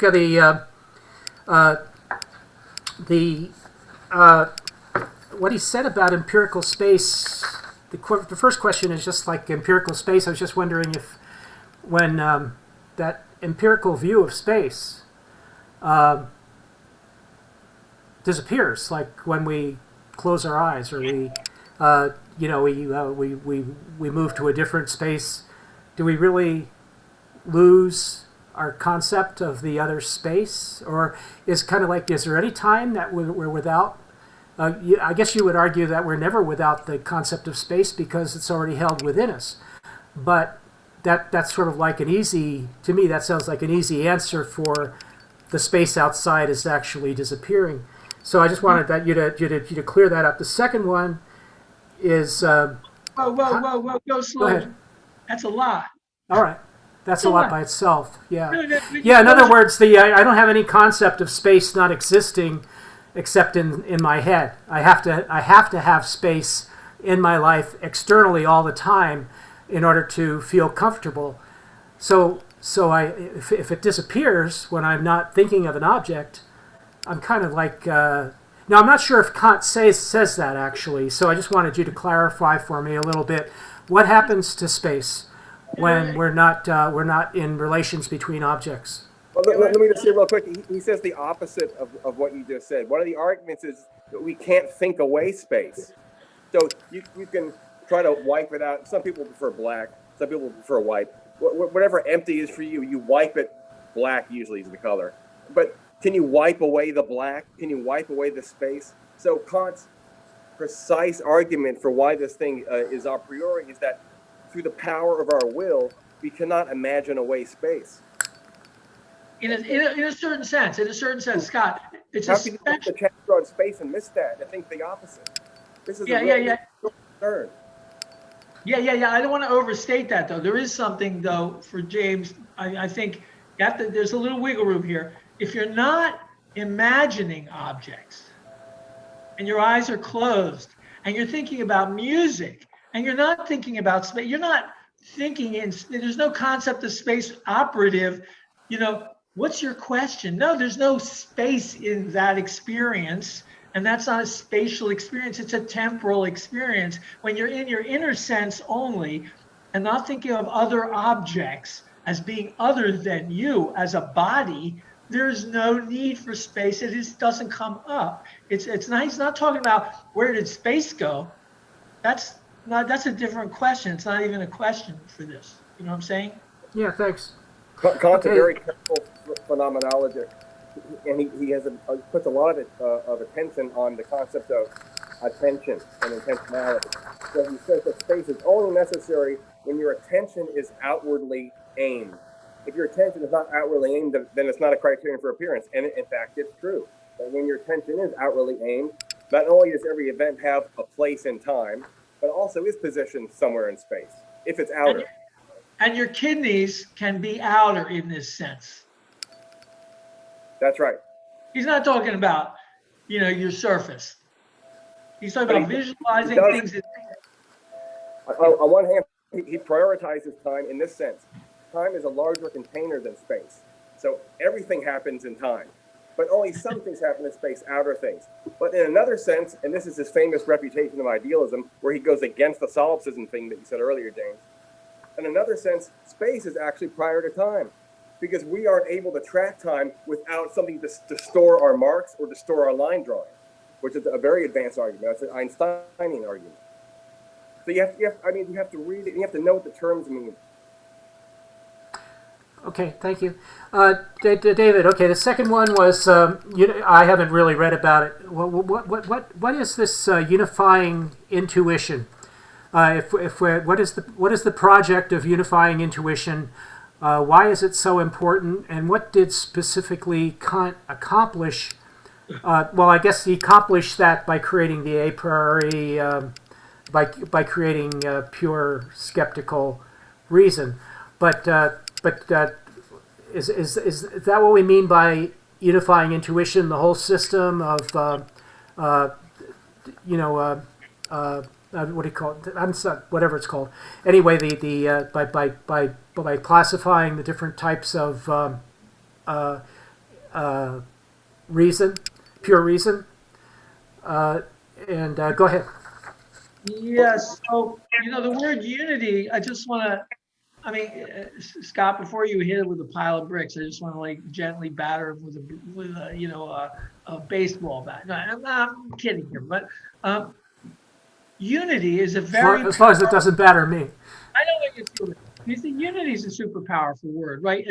Think of Hegel. It's everything is about making unity. Kant is he hasn't read Hegel yet, but he's doing all this work that has to be accomplished. And there is a question about consciousness. He doesn't call it consciousness, right? He rarely says cognate or cognition a couple times. So, but he's talking about something that is a unity. And where's that unity come from? And the fact that not only is the unity me yesterday and doing this now and observing things in space and unifying things to have motion because I put my time frame inner sense on those experiences, but he also has a unity of the fact that I'm the guy perceiving these things. How's that get into my natural philosophy? And he says, that's problematic for everybody, That's a big problem. And he addresses that at the end of the aesthetic that we read up to the end this time. And he starts to deal with what is the I, in quotes. So he puts it there. That's a unity. And he presumes that he can say there's a unification going on, which he doesn't have to justify. He observes it. And if you're not going to accept that, maybe you throw the critique out. Sure. If you want to examine it, you can see when he talks about the aspects of that unification, synthetic unification, analytic dissection of what's in the unification, and an object is a unification in that manifold, that film, one frame of it is one frame, but the unification of it, that is what an object is. And somehow it's miraculously, we make objects. We have the ability to do that. That is our faculty of objectifying. Okay, so that's what he's examining. That's part of reason. Right. Yeah, you're saying an empirical intuition is of an object is what unifies, is an example of how the intuition is unified in creating the apperception. So and maybe pixels being unified to make a view, and right concepts being unified to understand the utility, and three-dimensional concepts being unified to understand its operations, all kinds of things. Okay, so the third question is apodictic certainty. That's the third point. Is that he uses this concept a lot. Sometimes he uses the words by themselves, but he also puts them together. And the idea that, to me, I find anything, the idea that anything is certain, or that science is a kind of certainty, is kind of like just not true. We don't actually proceed in knowledge according to certainty. We just go in by trial and error, and science proceeds that way. Occasionally you get something that is perfect, but that's because somebody has worked for a long time and set fire to, a ream of notes. So I was just wondering, since that seems to be his goal here, apodictic certainty. In other words, we can tell you how it is. That's apodictic, and or maybe nature tells you how it is. Will dictate to you. Maybe he doesn't mean that. We will tell you, but you will learn according to, and certainty, the idea that everything is going to be absolutely clear sailing from now on. You're going to know everything correctly. David. If I may answer the previous question and this one. So he's saying science is open-ended. It's about trial, error, and experiment, controlled experiment. You're letting nature speak for itself. And like Hume and like Locke, he wants to minimize the amount of presumptions that we bring to experience. He wants, as much as possible, for our knowledge of the world to come from outside in. In fact, he tries to go all the way. But Hume thought he went all the way, but Hume cheated because of what David S. just said. So here's Kant's genius. Kant agrees with Hume about everything. He only points out that Hume's knower, in this case, Hume's knower of pixels, Hume's knower of time frames, all of which are disconnected, the Humean subject who is the knower of atoms, of temporal and spatial atoms, of mere pixels that have not been congealed by our tricky animal, habitual, bullshitty nature, but really gets things in their atomistic, fleeting, ephemeral, processual way. That subject that has the pixels is unified, and that needs to be explained. If you really want to beat Hume, then just outdo Hume by saying, oh, Hume, I have a question. Your epistemic subject, the one that's saying this S is P, pulling all those things together into a unity of judgment, or the person who's spanning across space and says this space, which is another miracle, right? Because how many real points are there in space? That subject is unified. But here's how sophisticated Kant is. He's not saying that my real metaphysical self is unified. He's only saying that this is a requirement for the knowing self. So the whole critique is not about reality. It's only about what's necessary to have a sane, integrated, knowing subject whose I is identical at this, S is P. Each of those things has the same I attached to it. You can imagine rays coming to a single point. And what about all the points in space? At each point, there's the same I attached to all those points. You can imagine all the things coming together. So all Kant has to do is say, Hume, you're right about every single thing. But let me add that your knowing ego is unified, which means, here's the important part, all the pixels have to come together in the self.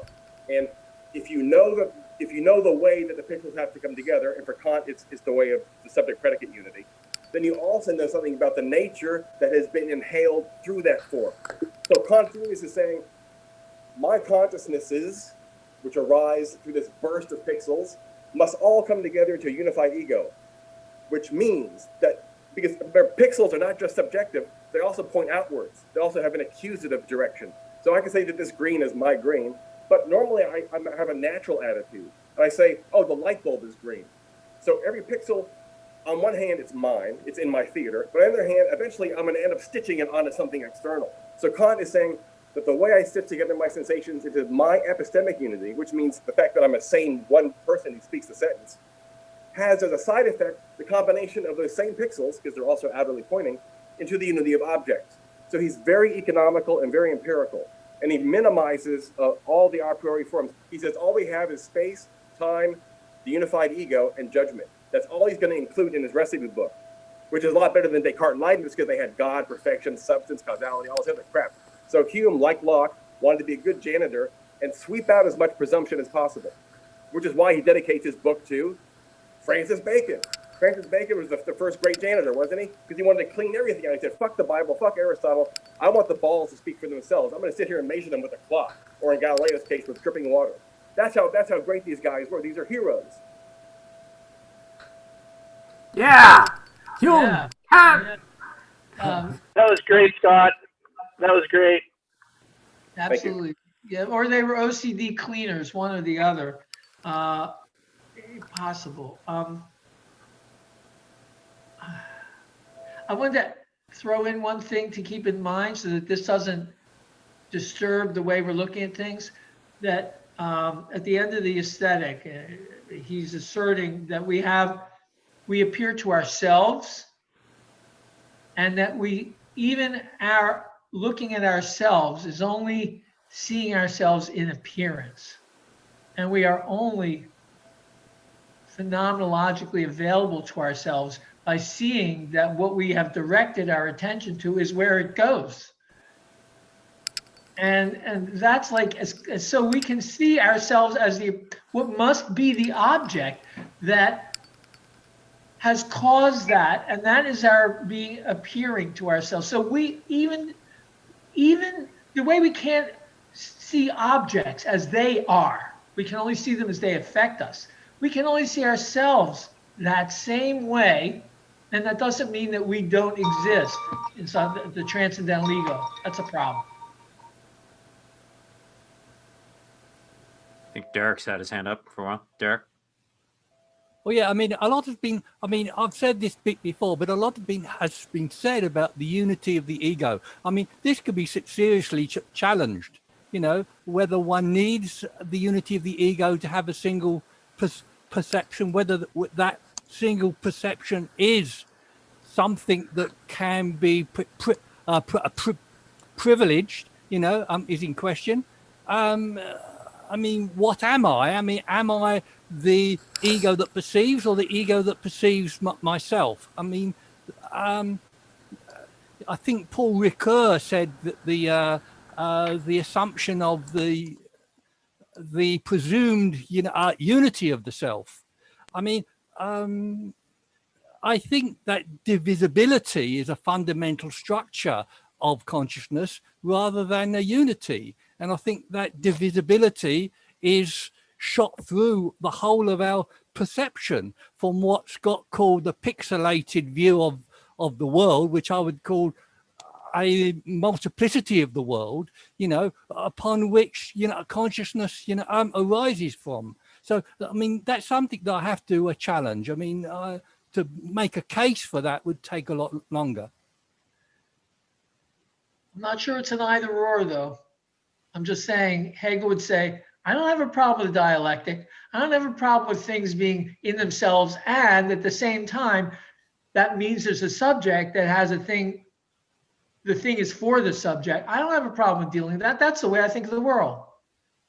And I can't drop one of those poles without really feeling like the table doesn't stand anymore. So concepts are constructed as a dynamic, not as just, this is it, it's a number, there's like number 2. No, you need a number 1 before you have a 2.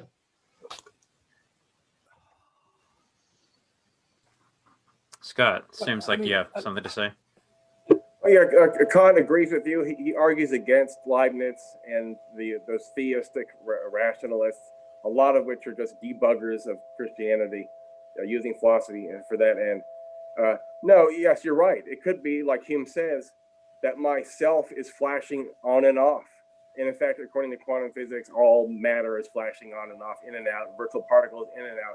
So this fantasy that there's a substrate of some thick, dense something that is identical to the self through time, probably just a fantasy, we'll never know. But he's not talking about it. He's only talking about the fact that if you move your head like this and you see one space instead of multiple spaces, something just happened. A unifying has just happened. So we can argue against unity if we want to, but like Kant says, if I say that there's this time, this time, this time, and this time, and then I tell you, oh, these things actually happen in real time, you're going to say, okay, that means that there's one time and these things happen at different places. You don't think that there's parallel times, and we don't think there's parallel spaces. If I say something's over here and something's over here, we don't think those are different universes. For some reason, we're forced to unify it, and we think that there's one space, and we think that there's one time. So Kant is only talking about experience. And he's only talking about that experience in the epistemic attitude. This is so important because remember, he was a pietist. So it's only when you're geared in a certain silly, superficial way, the way of knowing. So you're facing it outward, you have attention, you're kind of, you're tracking things over time. So there's a synthesizing going on when you have an epistemic attitude.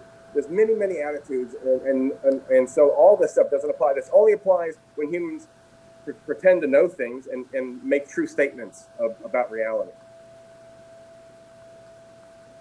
Okay, now James. Actually, I kind of forget what I was going to ask. I think it had to do with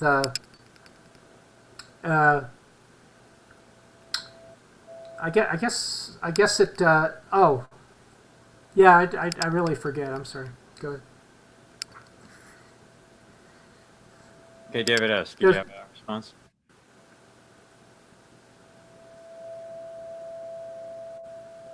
You're muted. Sorry, I actually didn't sense there was a question. Was there?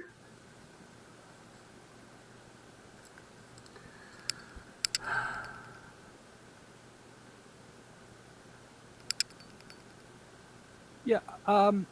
Okay. So, I mean, I think I'd like to question the epistemic, unity of perception.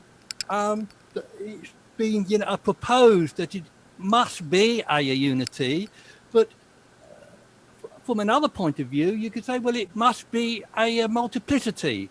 I mean, from any perception is constructed by an almost infinite number of items. So could you not say that it is a multiplicity just as much as you could say it is a unity?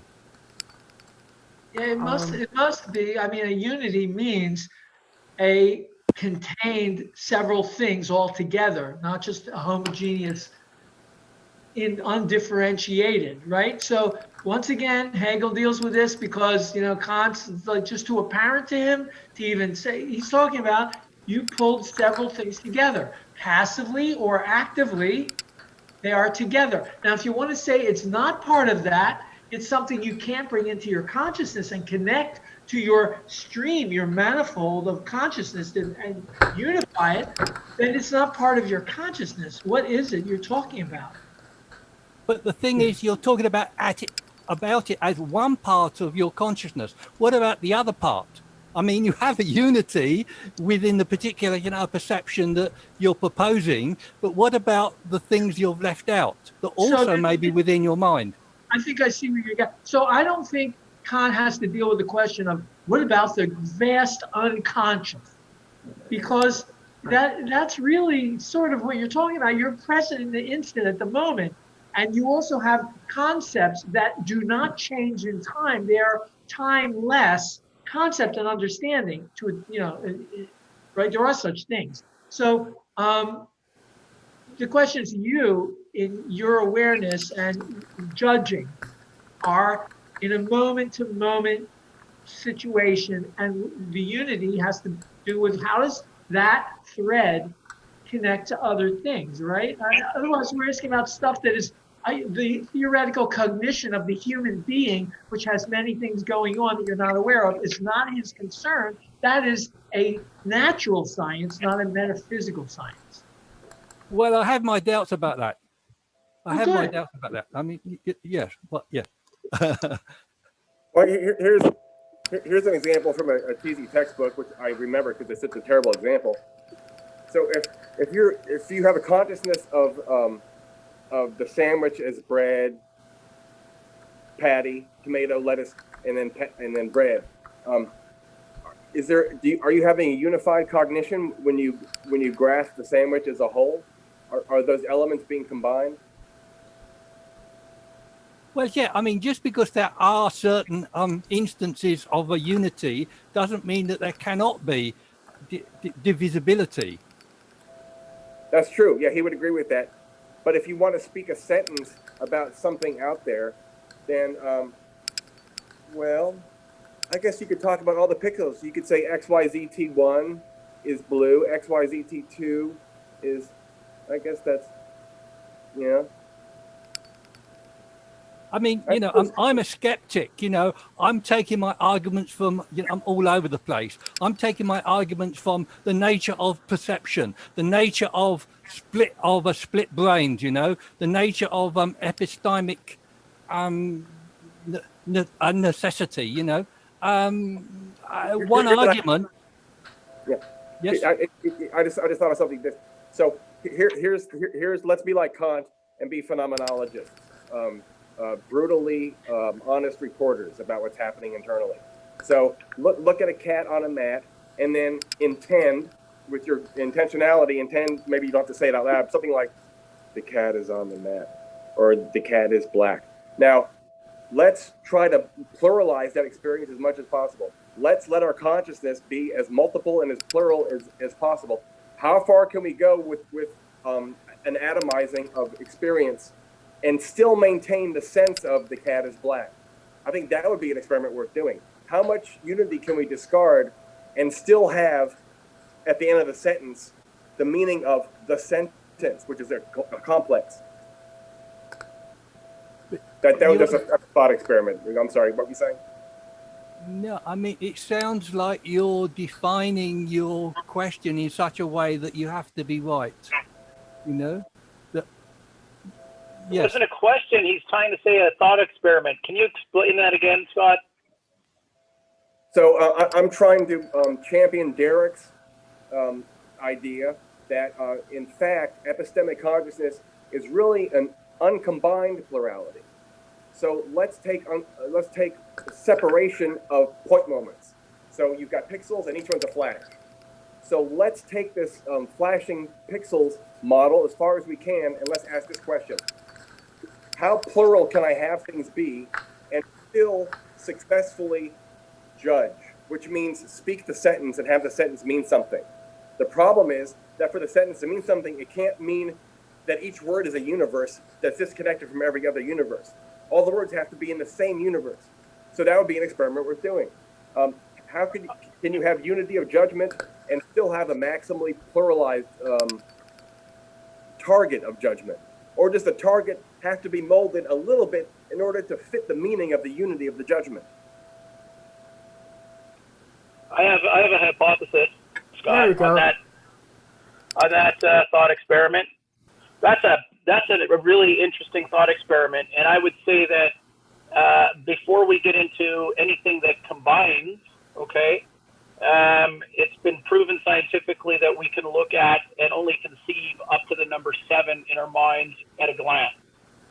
So that means conceptualize something in a plurality. It's really exciting, Scott, that we're able to say, at least this is the hypothesis from plurality, that I can take seven entities at once and then represent them in my mindscape. Okay, would you agree with that as maybe the working hypothesis for your plurality experiment? Yes, that's a memory thing, but you're saying more. You're saying that this really is shows kind of like maybe a natural limit on combination. So we can have 7-part combinations that maintain their 7 compartedness. But we can't do it with 8. It's a Gestalt thing, right? No, not yet. I mean, I see where you're going with Gestalt. That's really interesting. But in terms of unique identity, 7 is kind of where it's at.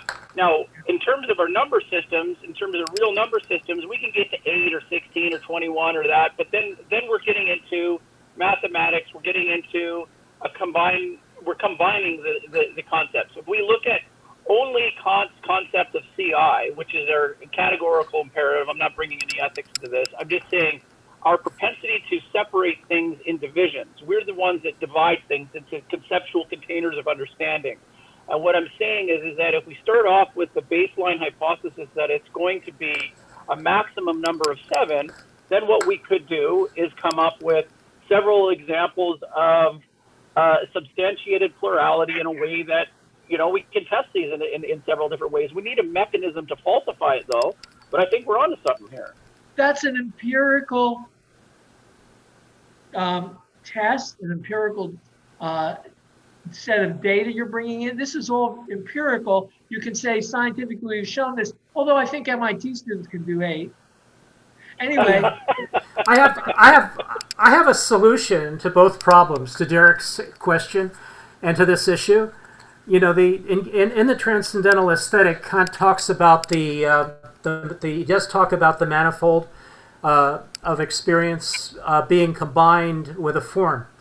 So the fact that he said that it's actually necessary to impose, actually it's for any object, but it could also be a manifold. He talks about a manifold in I think in the preface or the introduction, one of those. So there could be a manifold of objects like Derek is talking about, and like Daniel is talking about, and I'm an ex-musician. I mean, I used to be one of those people that read fly specks on the paper. You know what I mean? You could read 20 notes, 10, at least 10. You could read 10 different notes on the page per second and get through it correctly.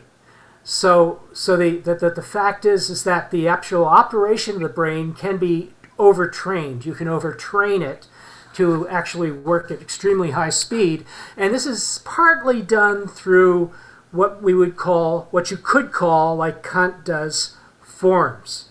But that's an idea in Plato, and also, like I said before, and possibly in Aristotle or Anaxagoras, there was the idea that you would use forms in order to simplify thinking. And that's in Kant. Kant talks about the form being applied to an object to say, damn, I saw one of those before. I know what that object is. It's going to go right here. And this is in my pure apperception, and that's going to reward me by categorizing this object, and I'm going to categorize it with certainty. I'm going to have certainty about my categorization because I had the form ready and it fit the form. So I think that's partly the answer to your question, Derek, is how do you handle all these things coming from different directions at once? Of course, some of them are just noise, and we have part of our mind that just cancels out the noise. And I'm getting way ahead of Kant here because science has gotten way ahead of Kant. But the actual experience of objects does occur in our minds because of our ability to apply patterns to what we perceive, and Kant calls that a form. So anyone who wants to object to my knowledge there, that's fine. I'm sure that Scott has an absolutely different point to make. Getting some hands here. I like your hatred of certainty. Kant doesn't Scott. apply certainty to perception. What's that? Oh, Kant's not applying certainty to perception. He's only talking about the fact that that sheet of music that you're looking at, for some reason, instead of seeing it as a series of separate sheets, which is what you should see because you're getting fresh photons all the time, you see it as a perduring sheet of paper. Those are the forms Kant's talking about. He's not, and all this, earlier you talked about certainty in another way that was anti-Kantian, and you seem to be attributing to him this kind of rationalism that he despised. Remember, he's not like that. There's no certainty for the empirical sciences. Even mass, remember? Even mass, he said, you have to discover empirically. The only things that are certain are the things that allow perception to get off the ground at all. That's it. That's the only step of certainty. And by the way, even nicer, that's only necessary for perception. So it turns out that Kant is saying that what's necessary for perception is actually necessary for perception. That's about as far as the argument goes. I hate always being right. I want to hear what David has to say. Yeah, right. I get it. It's a shame we're at the end. I mean, I got the feeling that apodictic certainty was something that we could derive about relationships of propositions, that things that amount to provability, and that goes beyond tautology, right? Allows us to make deductions, and that we, in mathematics, we can do apodictic certainty about Euclidean flat geometry. We can synthetically create an entire discipline with that level of certainty, which does not apply to empirical science, but given the assumption that you're only talking about appearances, you can make a structure which has certainty within it. It has that level of certainty when you prefix in front of everything for observational data. This is a rule. You can do that kind of stuff. So, but that's not apodictic certainty. That is condition. Now it's unconditional when it has that in front of it, but you don't say that. But that, if that's what you mean, you've created a level of certainty, which is scientific certainty, which is falsifiable when you find the next piece of evidence. Unlike geometry, well, when you violate the assumptions of the geometry, it's not a flat space. Yes, you have now made your apparent the structure had a precondition that you were in a flat space. That was the invisible presupposition. And with that presupposition stated, it's apodictically certain. And the same thing goes for morality. There's an apodictic certainty to the categorical imperative because it's a purely logical, formal thing. It has no content, but it's formal. It shows you the way things have to align to be true. So that's the other critique. This is about the critique, which is natural philosophy, science, natural science, not morality. Okay, I just want to say that my point wasn't about certainty. My point was about pattern recognition and how what Kant has to say about form being applied to objects could actually apply. You could use patterns as a synonym. That's my idea, but I could be wrong. I felt the way you're using form isn't exactly. He's talking about the matter of something, which is the sensations, and the fact that they're always in a given form, which is spatial and temporal. He wasn't talking about pattern forms when he used the word form, at least in my translation, that didn't come up. So yeah, I mean, form here meant the form of pure intuition, not Platonic form. Okay, I think Daniel next. Yeah, so I think it would be good to summarize. I think we're getting here towards the end. I don't mind keep going, but the claim from Kant about reason being the origin of concepts and principles. This is something that I keep coming back to when I think of Kant's reason and how it's independent of sensibility and understanding. These to me are and I say to me because you correct me if I'm wrong, but this is the whole basis of his transcendental ideas, and or in other points, ideas of pure reason. Yes, that's right. The ideas of pure reason are have the same basis as the categories, which is logical forms of judgment. So if I use if-then, and I'm talking about a body in space, for example, then I'm good to go. But if I take if-then, pull it, unplug it from experience, and then run it infinitely, I can go backwards and say why, and then I think, wow, there's no reason for me to stop. Now there's two possibilities. I can stop at some point, which is God. God's a stopping point, the first cause, the self-caused cause, the domino that knocked us up over. Or I could go back forever and say the dominoes have always been falling, which Aristotle hated, right? He thought it was impossible. But in either case, you're doing a wrapping that's not warranted.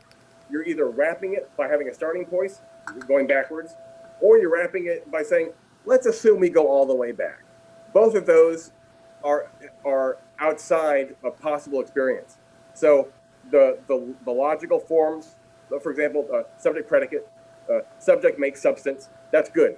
In that case, you're using the grammatical form live in sensation, and there's live pixels being inhaled through the subject, and then you say body and substance, right? This This points to a body, that's a line, and substance, that's another line through time. But I can also take substance and unplug it from reality, and I could say, I can chop stuff. I can chop stuff up, or I could say simplicity. My soul is simple because the subject is unity.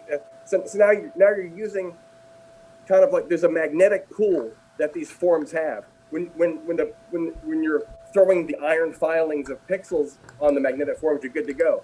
But if you just consider the magnetic form and say, wow, if this form went all the way down like a fractal, what would things be like? Then you can either say there's a starting point, there is a God. There's no starting point, there is no God. There's a starting point, space has a wall. There's no starting point, space goes forever. There's a starting point, time has a start. There's no starting point, time goes back forever. Both of those situations, you're either going back and stopping, or you're saying, let's just say I went backwards forever. And both of those he's saying are false. They're illegitimate uses, but they're helpful because that magnetic pull, that fractal perpetual dissatisfaction is always gearing we physicists to integrate our theories and we other scientists to put our thing together. So he says, actually, it's a disease when you do metaphysics of religion, but it's a virtue in the laboratory because it makes you want to like eliminate unnecessary assumptions, integrate your theory as highly as possible. That's the regulative use. So when you're using an asymptote, you're good. But when you tell your friends, I've seen God, I've been to the asymptote, then you're lying and you're not applying it to pixel. Yeah, so are you saying that this is how Kant uses a good without qualification kind of postulate? A hierarchy of the good in itself sort of thing? I mean, I know I'm going a little bit off the rails, but he does have a certain hierarchy where we want to, we bring in that good without qualification statement. In this critique? Not in this one, no. Okay, can I talk about, real quick, I want to give my, I just want to back up my point. The at B55, near the end of the paragraph, that already started before B55, it started on A38, and it continues on B55. But about 4 sentences from the end, it says, appearance only has 2 sides. One is the side where the object is regarded in itself without regard to the way in which it is intuited, which is precisely why its character always remains problematic. The other is the side where we take account of the form of the intuition of this object. This form must be sought not in the object itself, but in the subject to whom the object appears. Yet this form belongs to the appearance of this object actually and necessarily. So he's talking about something that is subjective, something that's internal, something that doesn't belong in the object, just like, that could be a priori, in other words. And that's what he means here by form. So I just wanted to kind of like counter that argument that there is no form in Kant other than something that are in the objects themselves. Here he says it has to be in the subject to which the object appears at B55. Right, James, it's brilliant. But in the context of that paragraph, he's not talking about a cup has a form and a pencil has a form. Those aren't the form. He's talking about the form of being in space, the form of our intuition, that they're all inside that form. It's the form of our sensibility. He's looking at the appearance, always is stuck in a form. There's the matter of it called the sensation, but they all have the form of being in a pixel array. Well, you're sort of talking around. You're talking around me, I think, David. I said I read the exact quote, and you're telling me that it's some specific form that results to has to do with pixel arrays and space, and isn't like what I'm thinking about somehow. And I'm just saying it's a form. That's all I'm saying. I'm not trying. That's all I said is that that's a form that has to do with. Possibly might have to do with space, I said, or it's something that you recall about the thing. It's something in the subject. Could it not be? Is it not recall if it's in the subject? Can you prove that Kant was not talking about recall here? He's talking about the other he's saying there's case one and case two. And the other, he says, which you just read, the form of the intuition of this object. Intuition is sensation in the subject. The subjective way you experience the object in your sensation. That's the word form that he's talking about. There's no Platonic form in that. So when he says form in this paragraph, okay, I mean, this sentence, that's okay. So you reject the Platonic, the whole nature, the whole issue of forms or patterns. Yeah, which I don't. Yeah. Okay, that's fine, David. Yeah. I don't reject that, but it's not what he's talking about at this moment. Well, I don't understand how you get there. I don't understand how you get there from the text, because to me you're just inserting your own. You're inserting your own opinion, and you're saying that this is contrary to what I experience when I read the same words, slowly even. This form of intuition means space and time. Whenever you see the word form of intuition, it can only mean space and time. It's a technical term.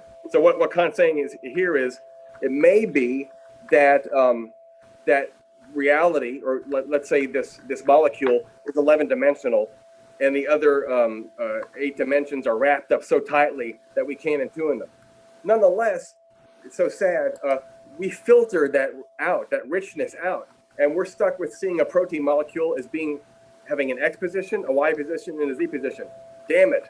Our poor intuition is once again forcing its Euclidean fictitiousness on this deep 11-dimensional mystery outside of me. And it's true. Even though the molecule is 11-dimensional, every time I track it, map it, talk about it, or even if I'm going to sit there silently staring at it, I'm going to see it in space, in flat free space. That's my internal free space. That's it. And that's as close as you get to our current models as we have. Humans see things in 3D. Reality is not 3D. We're losing something. Okay, well, let me just say that I'm finding this view of objective, of objects a little bit deterministic and ugly. That's my last negative comment, I promise. How is it that way?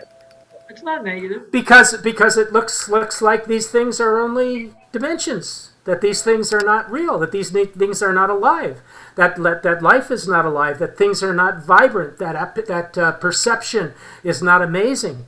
This is an ugly deterministic view of reality that you guys are reading into Kant here, and I admit I read a little of that too, but at that point I'm not reading that. I'm kind of like wanting to come over and try to pat him on the back and say, well, we do have forms in our mind, and it's almost like you're trying to throw it away and say that there's no form there. This is your thinking Platonic forms, and stop thinking that. There's no form. There's only pixels.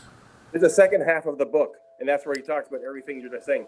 Right here, he's only talking about why do physicists talk about cause and effect? Why can't they be poetic and deep like other people? Why do these mathematicians, why are they stuck in their superficial world of magnitude? Don't they know that there's a richness behind the surfaces?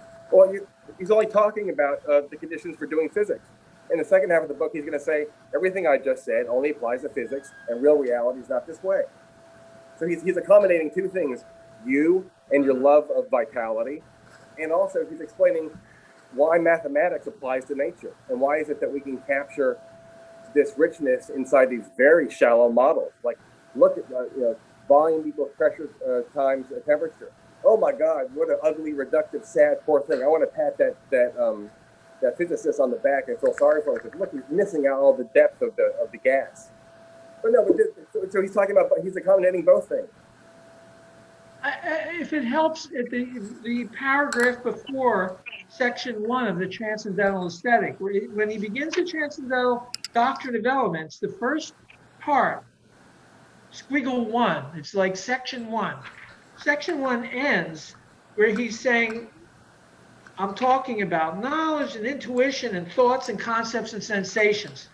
but the last paragraph goes, for writing about the aesthetic here, I only want to isolate sensation. I got to talk to you about sensation. And sensation, I'm going to take all the concepts out of this discussion right here in the book for this moment. There are no concepts of a cup. There's no concepts. So that's why the form he's talking about is not forms which are the Platonic forms, which is a conceptual issue. Agreed? This is about, he goes on, in the transcendental aesthetic, we shall first isolate sensibility by taking away from it everything which the understanding thinks through its concepts. So nothing may be left save empirical intuitions, meaning sensation. Yet he uses the word form. Yeah, because there's matter, and yet it always has the same arrangement. So that's why you limit form to the and perception of the object. In the next sentence, he defines form. David, keep reading it. In the very next sentence, he does it. Keep reading. Go ahead, read it. Okay. Yes. Secondly, we shall also separate off from it everything which belongs to sensation, the actual colors and shit. Nothing may remain but pure intuition and the mere form of appearance. So what's he talking about? That's where, Not that one. It's the next part, which is all that sensibility can supply a priori. In the course of that inquiry, it will be found that there are two pure forms of sensible intuition, which are principles for a priori cognition, namely space and time.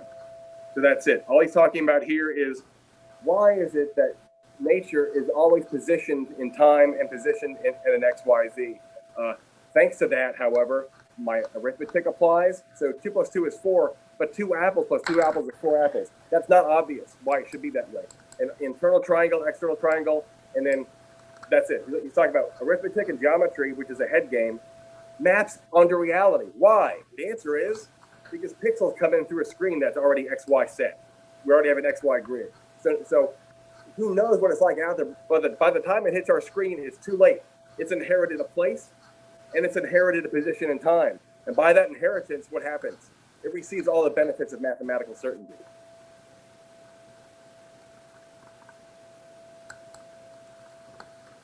Daniel, do you have? Well, it actually it made me think of Descartes on the XY grid, and I thought how much of our understanding is because or subsequent to Descartes' coordinate system. I mean, take like pre-Hellenic civilization. What was the nature of the XY grid in that period of time? Pythagoras. We're standing on the shoulders of giants. Yeah, I read you. Okay, I bow. You're right. But I guess it's okay. Yep, you're right. Knots in a cord. That's all I had. Well, That was a good argument, Scott. Thank you. For the interpretation. Well, I think there is a break at Descartes. I think when you combine algebra and geometry, in fact, I think that's where Kant got his idea.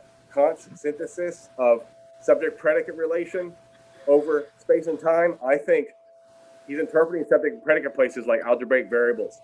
And suddenly when that happens, everything goes. You can fit the whole infinite time under a single t, and you can put that t as a what do they call it? As a term. You can use the t as a term in the algebraic expression. And then suddenly what happens? Now syntax rules get to apply to space and time, which is reality and physics. So I think that's exactly what he's doing. I think that the marriage that Descartes pulled off between algebra and geometry is what Kant is unpacking. And he's pretending to do it in the history of Aristotle and logical analysis. But he's really a Trojan horse for Descartes' analytic geometry. I really think that. Wow. He's a Trojan horse for just about every idea in Descartes, I would say. Like what else? Well, the idea of idealism, the idea that perception, cannot basically perception is already apodictically understood, or it's a priori. The idea that perception is a priori. Well, Is the he mean the rational, dualism in general, like just the dualism in general, and he's extrapolating a dualism. Yeah, dualistic the philosophy? dualism. I don't think he's disappeared the dualism at all. In other words, the dualism in Descartes is not. I don't think he doesn't erase it. As a matter of fact, he says time disappears as soon as the object is removed. So the dualism is not at all effaced in this logic, as far as I'm concerned. Kant's idea that the subject and object are noumenal is the reason that Schopenhauer saw him as a monist. So his system's already for monism, because we don't know what the innards of the self really are, and the innards of the object. So Schopenhauer says that was brilliant. I love it. It is R. That's great, Scott. You have to. That's a new word. That's a Scott word. It is R. Yeah. You need to go to Daniel's favorite university and lecture. That's good.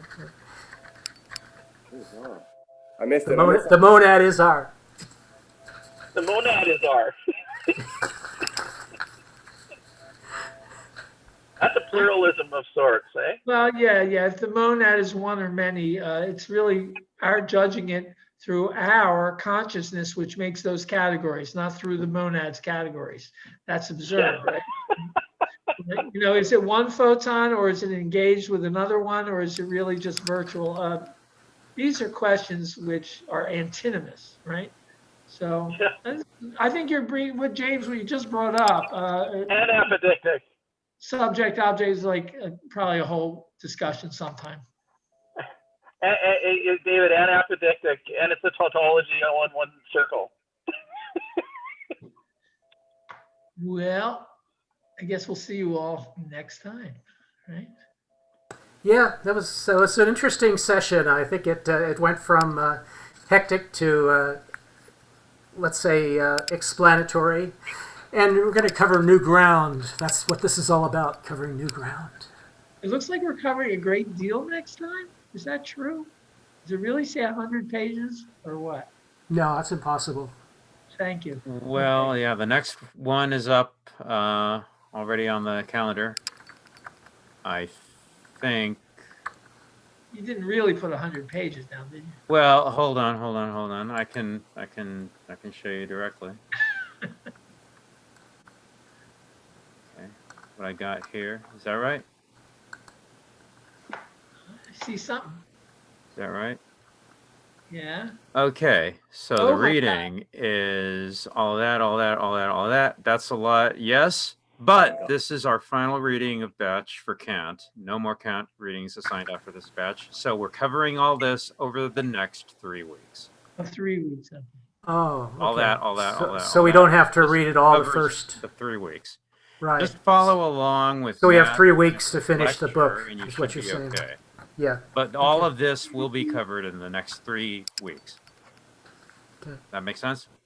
It's 100 pages in 3 weeks. That's pretty cool. Okay. It's a lot. Yeah. But that's it. That we're not doing any more after that. Finish this guy. Okay. Well, it was interesting. Just Thank you. follow along with Matt's lectures, and you'll be okay. And we had less people. I find We had the less. text Go good. ahead. I like the text a lot. I haven't looked at these lectures yet. No, you We should. yeah, we have what was I going to say? God damn. David, do you put those lectures on links to those lectures on your YouTube description? Not in the description, but you have them here on the description of on the meetup event. Yeah, that's right. Yeah, okay. Yeah.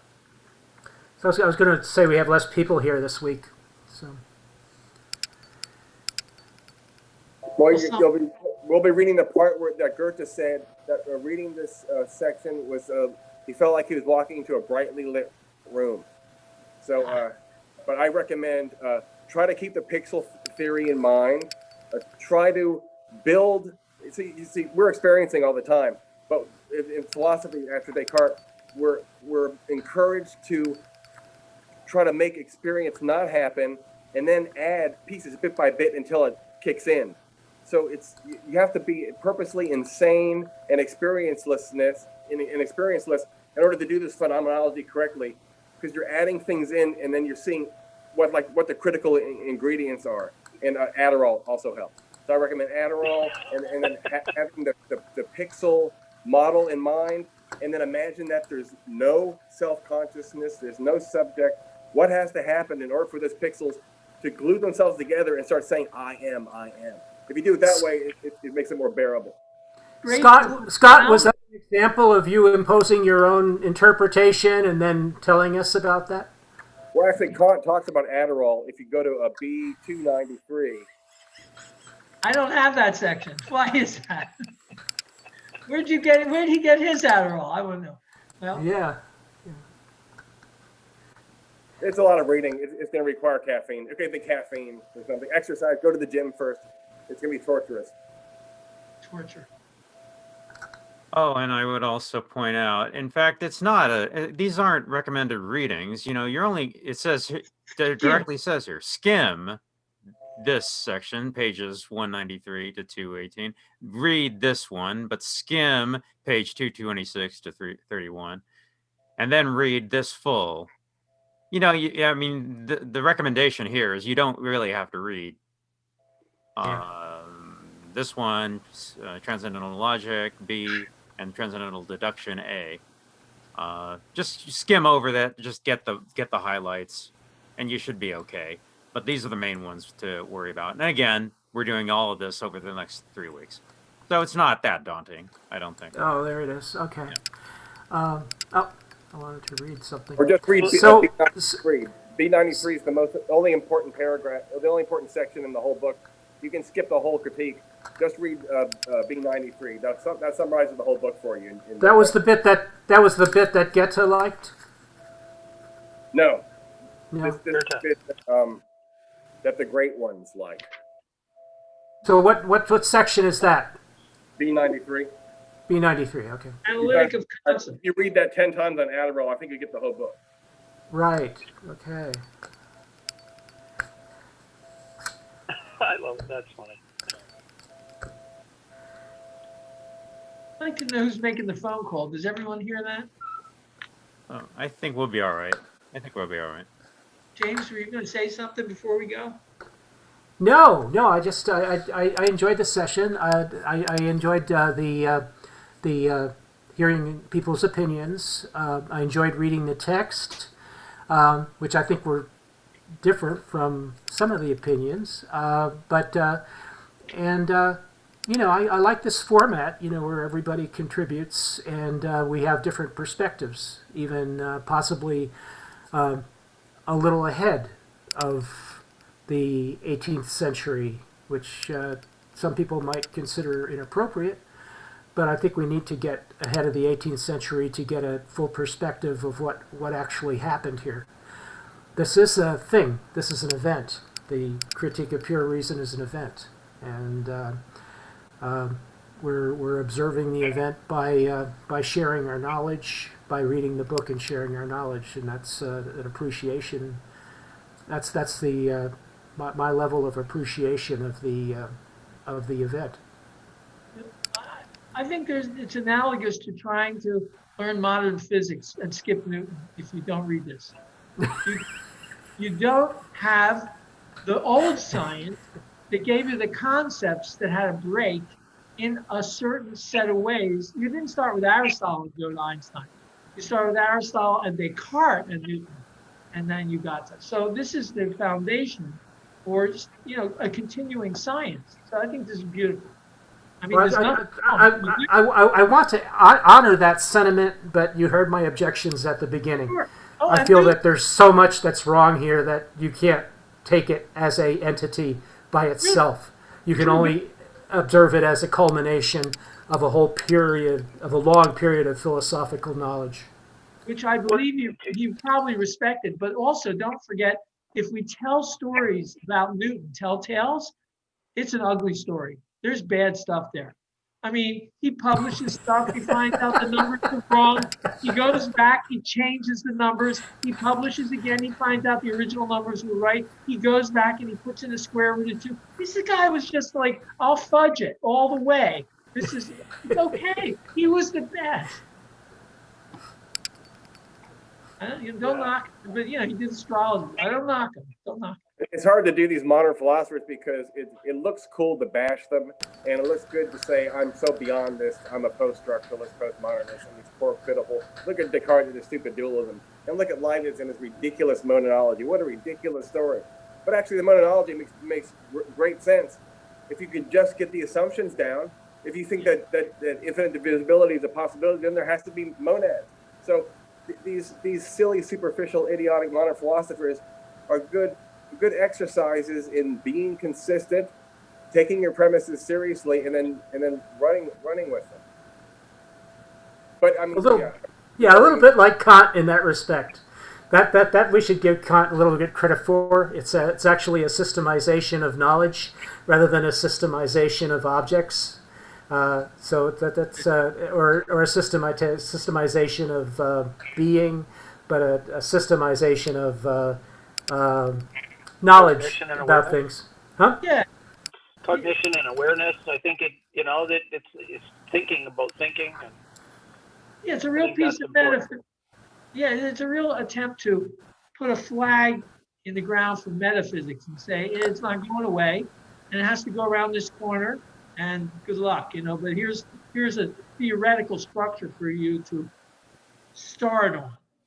And I'm not going to do the whole phenomenology because I'm 76 and I've written 30 books and I'm old and crotchety and I, whatever. Talk too much, he does. Okay, but take care. Looking forward to see you all next week. So long. Okay. Thank you, everybody. I think we're done. All right. See you guys next week. Yep. All right.